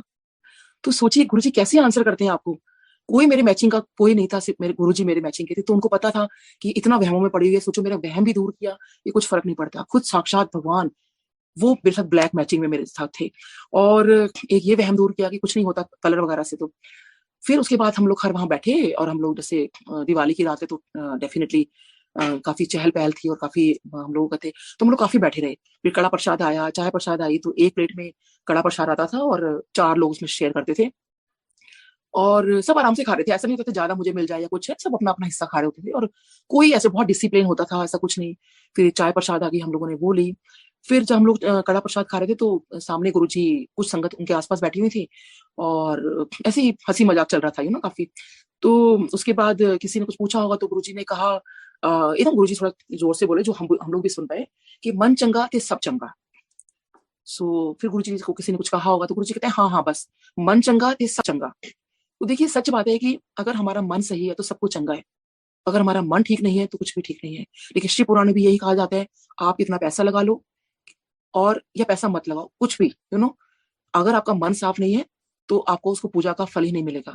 और अगर किसी के पास पैसा नहीं है और वो ये भी सोच रहा है कि अरे मेरे पास तो पैसा नहीं है, मैं इतना मतलब इतना कैसे सजाऊं, उसको भी पूजा का फल नहीं मिलेगा। अरे आप दिखाने के लिए कर रहे हो, पैसा है तो बेशक लगाओ, बट उसको ये सोच के नहीं लगाओ कि मैंने इतना लगा दिया। सिर्फ ये सोच के लगाओ कि आप जितना सजा सकते हो, कहते हैं ना हमारी जितनी हमारी हैसियत होती है उसके हिसाब से आप करो। अगर अभी जहां आपने सोच ली, ये सोच आ गई, इस पुराण में इट्स वेरी क्लियर कि आपको पूजा का फल नहीं मिलेगा। आपको खाली भाव है आपका, पैसा है तो बेशक जितनी आप कर सकते हो करो, लेकिन उसके अंदर भी अगर आप किसी भूखे को खिला सकते हो, किसी को दान दे सकते हो, दैट इज मोर इम्पोर्टेंट। तो जितना भी मैं भी कई बार बहुत लोगों को बोलती हूँ, खैर अब तो मैंने बोलना बंद कर दिया किसी को, मैंने कहा लोग ये ना सोचें, but still my message is the same कि अगर कहीं आप इतना खर्चा कर रहे हो उसमें 10% थोड़ा सा रख लो, ताकि किसी को जो सच में सेल्फ सफिशिएंट नहीं है, इसी पुराने में लिखा हो कि अगर आप सेल्फ सफिशिएंट हो तो अपना जब अगर आप सॉरी कहीं कुछ दिखावे के लिए खर्च कर रहे हो, उसमें से आप ये नहीं कह रहे कि नहीं दिखाओ, आप करो मतलब, लेकिन कहीं थोड़ा सा उसमें अगर आप कटौती कर लोगे और वही करके आप किसी को आप दान दे दोगे, दैट इज मोर बेनिफिशियल। एक भगवान शिव ने एक चीज और बोली थी कि सॉरी कि उनका सच्चा भक्त कौन है। तो देखिए उसमें भी लिखा हुआ है कि अगर आपका भाव ठीक है और आप सेल्फ सफिशिएंट हो तो आप मतलब दूसरों को दो। और मैंने गुरुजी के बारे में ये बात सुनी थी कि एक बार किसी ने बोला था कि उसी टाइम सुना था जब गुरुजी फिजिकल फॉर्म में थे, कि गुरुजी जो है क्या मतलब अमीरों के ही है क्या, उनको किसी ने शायद लिख के भेजा था, मुझे याद नहीं आ रहा किसका था, नहीं याद मतलब बहुत फेक सा याद आ रहा है, इसलिए मैं किसी का नाम नहीं लूंगी। सो तब मेरे को ये सुनने को मिला था कि गुरुजी अमीरों को तो बुलाते हैं बट गरीबों के पास खुद जाते हैं, और सच में मतलब ये मैंने चीज सुनी, और बाद में सुना कि बड़े मंदिर में भी कई कई बार ये होता है कि जो स्पेशल बच्चे होते हैं या कुछ लोग ऐसे होते हैं उनके लिए अलग से उनको बुला के लंगर किया जाता है। तो मुझे बहुत टचिंग लगा कि अरे अच्छा ये सब चीजें बट वो कभी कोई देखो मंदिर वाले भी कुछ शो नहीं कर रहे, बट वो अपना काम कर रहे कि जो चीज है आप वो करो, जो नीडी है उनको दो। पेंडेमिक भी देखिए पूरा लंगर वहां से जाता रहा, काफी लोगों को हेल्प किया। तो बेसिक वही कहने का मतलब है, आई थिंक हम सबको भी अपने में से, आई थिंक गुरबानी में भी चीज लिखी हुई है कि अपना 10% कुछ हिस्सा, कई लोग 10% निकालते कि अरे अगर हम अपने 10% जो है, अगर लोग की तनख्वाह इतनी हो गई 10% बहुत ज्यादा हो जाता है, तो मैं कहती हूँ संगत जी आप कितना भी कुछ तो करिए, कुछ तो करिए। अगर एक एक इंसान भी सोच ले और थोड़ा थोड़ा मदद कर दे, तो देखिए हम लोग कितने लोगों की मदद कर पाएंगे। बट हम लोग ऐसी सोच बनाए, और आई थिंक बनानी चाहिए, क्योंकि हमारे गुरुजी की भी टीचिंग्स यही है। हमारे हम गुरुजी को जो मान रहे हैं, कहते हैं गुरुजी की भी मानो, वो कैसे मानेंगे जो उनकी टीचिंग्स है। हम कहते हैं ना, कोई मेरे से कहे कि हम लोग गुरुजी क्या माने। सो जैसे एक स्कूल में होता है, हम वो टीचिंग्स पढ़ते हैं ना कि आज ये होमवर्क करना है, ऐसे करना है, ये लिखना है, ये करना है। तो देखिए गुरुजी ने भी हमें एक कुछ एबीसी स्टार्ट कराई है, बच्चों को भी हम एबीसी से स्टार्ट कराते हैं। तो गुरुजी हमें एक एबीसी दे गए हैं, भाई हमें किसी को अब्यूज नहीं करना, किसी को ब्लेम नहीं करना, किसी को कर्ज नहीं करना। और देखिए किसी को कर्ज करने से क्या होता है कि आपका भी नुकसान होता है। अब काफी लोग आई थिंक शिव पुराण सुन रहे हैं और पढ़ भी रहे हैं, देखिए उसमें भी बार बार आपने देखा है जितने भी अब तक भगवान हुए हैं, जितने विष्णु जी के अवतार हुए हैं, उसमें क्या हुआ है, उसको श्राप दिया, उसके लिए उन्होंने पहले वो नारद मुनि जी ने विष्णु जी को श्राप दे दिया, और वो फिर राम जी बनकर आए, फिर उनको इसलिए वियोग करवाया था, तो उनका फिर वियोग हुआ। तो हालांकि उनको नारद जी को बहुत दुख हुआ था बाद में कि उन्होंने ऐसा क्यों किया, बट श्राप था तो उनको झेलना पड़ा। तो सोचिए कितनी मतलब प्रॉब्लम्स आई, फिर युद्ध हो रहा है, कितने लोग मारे जा रहे हैं। तो जब हमें अब गुरुजी सिंपल सी चीज सिखा गए, किसी को हमें कर्ज नहीं करना। क्यों कर्ज करें, क्योंकि अगर आप किसी को कर्ज करते हो तो आपको भी उतनी कहीं ना कहीं चीजें वो आपको भी इफेक्ट कर रही होती है। सो हमें किसी का मजाक नहीं बनाना, किसी को हमें ब्लेम नहीं करना, किसी को हमें किसी को अब्यूज भी नहीं करना। सो आज अगर हम गुरुजी की एबीसी याद रखते हैं तो हम वहां से तो स्टार्ट करें, यू नो। और कहते हैं ना कि जैसे यूनिवर्सिटी है, हम कहते हैं कि हमें बड़ा अच्छा जगह पे हमें एडमिशन करने मतलब मिल गया हमें, तो देखिए हमें अपने इंसानों की बनाई यूनिवर्सिटी में अगर एडमिशन मिलता है, बहुत अच्छी जगह पे मिलता है कहीं, और बाहर अब्रॉड की कोई यूनिवर्सिटी मिल जाए तो हम कहते हैं वाओ, मतलब बस बच्चा तो बन के निकलेगा, सो यही चीज है। अब हम गुरुजी की यूनिवर्सिटी जो है ना, जैसे आपने सुना भी होगा कि गुरुजी कहते थे जा तेरा एडमिशन हो गया, तो अब ये मान के चलो कि एक यूनिवर्सिटी है अब गुरुजी की, गुरुजी के नाम की। अब उसमें जब आप आए हो और गुरुजी ने पहली चीज क्या सिखाई है, जब किसी भी स्कूल या कहीं पे जाते हो तो एक बेसिक चीज पहले वहां पे सिखाई जाती है, स्कूलिंग से स्टार्ट होता है एबीसी। तो ऐसे गुरुजी ने अपनी पहले एबीसी सिखाई है, पहले आप वो तो सीखो। और गुरुजी देखिए सब कुछ जानते हैं, जैसे हम एक ह्यूमन फॉर्म में भी एक टीचर्स को, एक बच्चे के बारे में पता होता है ना, कोई बच्चा एक इंटेलिजेंट है, कोई कैसा है, उसी के हिसाब से जो टीचर्स को पढ़ाती है, उसको प्यार करती है, उसको सब करती है। तो बस आई थिंक गुरुजी का भी यही है। जो कई लोग ये कहते हैं कि अरे गुरुजी हमें प्यार नहीं करते, कुछ कहते नहीं, अरे गुरुजी आपको बहुत ज्यादा करते हैं, वो इसलिए नहीं, वो एक वीकनेस है जैसे बच्चे की होती है, वो हमारी है, हमारे कर्मों के हिसाब से। क्योंकि अभी मैंने किसी पुरानी संगत में अभी कहीं गई थी, वहां कोई बहुत पुरानी संगत थी, आई थिंक वो जुड़े हुए थे शायद 88 89 से, आई थिंक मेरी मे भी शायद तनुज आंटी, हाँ तनुज आंटी है। सो उन्होंने बताया कि देखो, एक बार उन्होंने पूछा था गुरुजी से कि गुरुजी आप ऐसे कैसे, किसी को तो आप प्रसाद दे देते हो सचखंड का भी और किसी को वो कर देते हो, तो क्यों? सो गुरुजी ने ये कहा, मैं उनके कर्मों के हिसाब से। तो जैसे एक टीचर एक बच्चे को करती है कि इंटेलिजेंट बच्चे को ज्यादा नहीं करेगी और जो वीक बच्चा होगा उसको ज्यादा थोड़ा ध्यान देती है, बट जब क्वेश्चन पेपर आता है वो सबके लिए सेम होता है। वो ऐसा नहीं होता कि वीक बच्चे के लिए अलग बनता है, इंटेलिजेंट के लिए अलग, तो ध्यान करते हैं। तो परीक्षा आपकी भगवान की सबकी एक जैसी होगी, बट वो हाँ ब्लेसिंग्स के हिसाब से, या जो आपको चीजें मिल रही है वो आपको अपने कर्मों के हिसाब से, तो वो हमें करना था। इसीलिए जैसे कहते हैं बच्चा इंटेलिजेंट है तो वो जल्दी पढ़ लेगा, वीक को थोड़ा टाइम लगता है और इसलिए वो टॉपिक करते हैं। इसीलिए उसी तरह संगत जी अपने कर्म उसी तरह से अपने बेटर बनाइए, उसी तरह से आप अच्छा करिए, ताकि हम वो ब्लेसिंग ज्यादा ले सकें, वो जो गोल्ड मेडल है, तो मैं गोल्ड मेडल मेटलिस्ट चीज की बात नहीं कर रही हूँ, तो वो गोल्ड मेडल जो है हमारा वो है। जैसे गुरुजी ने एक लाइट ऑफ डिविनिटी में भी एक चैप्टर है, तो जीतू अंकल ने उसमें चैप्टर में लिखा है कि वो 5 खंड होते हैं, पांचवा खंड है दैट इज सच खंड, भगवान का जो है, मतलब जैसे मोक्ष जहाँ पे होता है। तो जब आप वहां की तैयारी करते हो तो तैयारी क्या करनी है, वो गुरुजी की चीजें इंप्लीमेंट करनी है। सो वो गुरुजी आपको वहां लेकर जाएंगे, बट उसके लिए कहते हैं वो परीक्षा भी जरूर लेते हैं। तो इसलिए आप सोचिए कि आप की परीक्षा अगर कोई भी चीज सामने आती है तो देखिए, आज तो क्या गुरुजी का फिजिकल फॉर्म में थे तब हमारी परीक्षा नहीं लेते थे। मेरे को भी इतनी प्रॉब्लम होती थी, मैं जब गुरुजी के पास अंपायर में जा रही थी, सो संगत जी मेरे को अचानक से एक दिन सर्वाइकल हो गया और साथ में बैकएक हो गया, and it was so severe. और मेरे को तो डॉक्टर को दिखाया मैंने, क्योंकि मेरे एक्चुअली मुझे कथक का बहुत शौक रहा है, तो मैंने कथक स्टार्ट शुरू किया था डांस सीखना। ये था कि बचपन की हॉबी थी, चलो अब तो पढ़ लिख लिए, अब क्योंकि अब तो कुछ करना नहीं है, I wanted to become an IAS officer, वो बन नहीं पाई, चलो डॉक्टर बन गई। अब तो आगे क्योंकि अब एज निकल चुकी है तो आईएएस ऑफिसर बन नहीं सकते, चलो कोई नहीं, अपना अपना बचपन की हॉबी जो है ना वो मैं पूरी कर लेती हूँ। तो आई ज्वाइन कथक। अब वो मुझे कथक में झटका लगा, या plus being a dental surgeon, जो ऑक्यूपेशनल हैजार्ड्स होते हैं हमारे, कि हम झुक के काम करते हैं, जो भी था कुल मिला के मेरे को सर्वाइकल भी हो गया और बैकएक हो गया सीवियर। और डॉक्टर्स ने ये कह दिया कि आप अब मैंने उसको, जब मैं डॉक्टर को दिखाने गई, मेरा पहला क्वेश्चन था डॉक्टर साहब मैं डांस कर पाऊंगी? तो वो कहते हैं कि हंस पड़े, कहते हैं अब डांस करना तो आप भूल जाओ, अब चल भी पाओ ये बहुत बड़ी बात है। तो सोचिए उस टाइम मैं गुरुजी के पास जाया करती थी, जब मैं बहुत मेरा मन दुखी हुआ कि ये क्या हो गया मेरे को, एक तो मेरी हॉबी, मतलब चलो बचपन की वो तो छोड़िए कि डांस करना उस तरह से इंपॉर्टेंट नहीं है लाइफ में, लेकिन चलना और प्लस में काम कैसे करूंगी, हर इंसान के लिए काम भी जरूरी है, सब कुछ है। और इतनी एज के अंदर मतलब मेरे को इतनी तकलीफ हो गई, बहुत तकलीफ हुई मेरे को इस बात को अपना सुन के कि डॉक्टर ने मेरे को ऐसे कह दिया। सो उस दिन मुझे याद है, मैं पूरा अपना बेल्ट पहनकर पूरा गले में सब बांध करके मैं गुरुजी के सामने मतलब माथा टेकने लगी, बट मेरे से गुरुजी ने कुछ नहीं कहा। वो मुझे बड़ा लगा, मैंने कहा कमाल है, वैसे तो गुरुजी हमेशा मुझे कुछ कुछ बोलते रहते हैं, आज मतलब मुझे ऐसी हालत में देखकर गुरुजी ने मुंह इधर कर लिया। आप संगत जी सोच सकते हो मेरे को कितना अजीब लगा था, मेरे को बहुत अजीब लगा कि गुरुजी ने, वैसे तो हमेशा कुछ ना कुछ मेरे से पूछना, लेकिन उस दिन एक बार नहीं पूछा कि क्या हो गया तेरे को, और सोचिए और उधर दूसरी तरफ मुंह कर लिया। मतलब मेरे को तो बड़ा फील हुआ। खैर मैं आ गई और मैं ना, फिर मेरे को लगा, मैं कहा चलो शायद पता नहीं, मतलब मेरे को दुपट्टा होगा या कुछ होगा, गुरुजी ने नहीं देखा होगा। फिर अगली बार जब मैं गई तो पूरा ऐसा पूरा बाल पीछे करके, ताकि गुरुजी मुझे देख लेगी मुझे कितनी प्रॉब्लम हो रही है।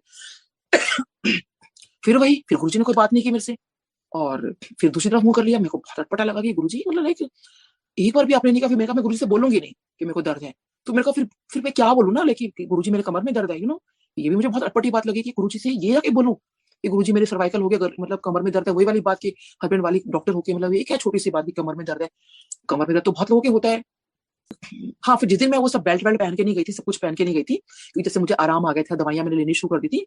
फिर उस दिन फिर गुरुजी ने मेरे से नॉर्मल जैसे बात की, और कि ये नाम तेरा, और जो नॉर्मल जैसे कुछ, या मेरे को कुछ पूछना होता था गुरुजी से, तो कभी गुरुजी नाम भी नहीं पूछते थे, तो मुझे जो भी पूछना होता था गुरुजी से, मैं आई यूज्ड टू आस्क। तो कई बार तो गुरुजी कह रहे थे, बड़ा पूछती है आंटी, ज्यादा ना पूछा कर।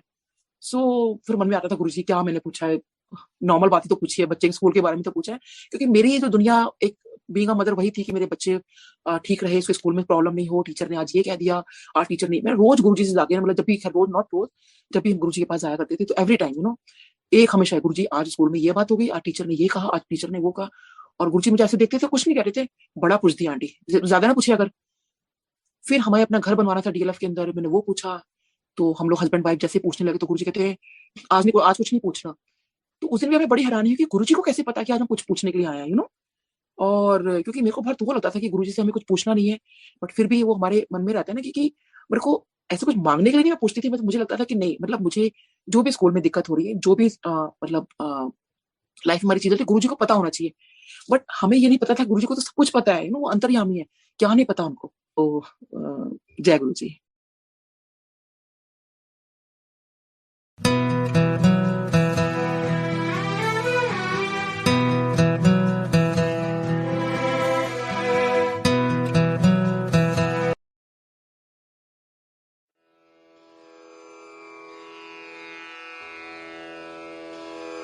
जय गुरु जी की।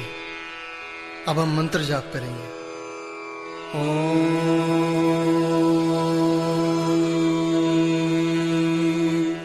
नमः शिवाय। शिव जी सदा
नमः शिवाय।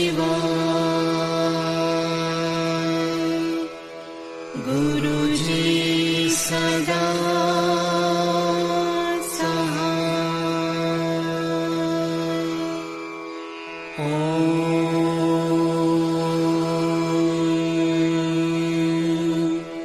नमः शिवाय। शिवजी सदा सहाय। ॐ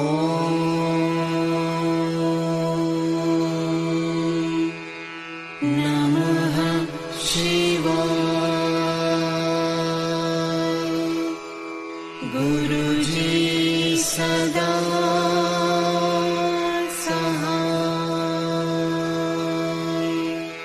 ॐ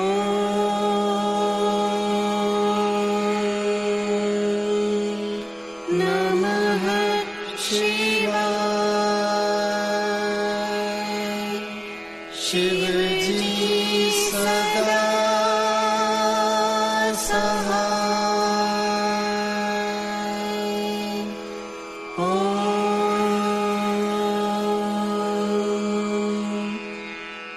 नमः शिवाय। गुरुजी सदा सहाय।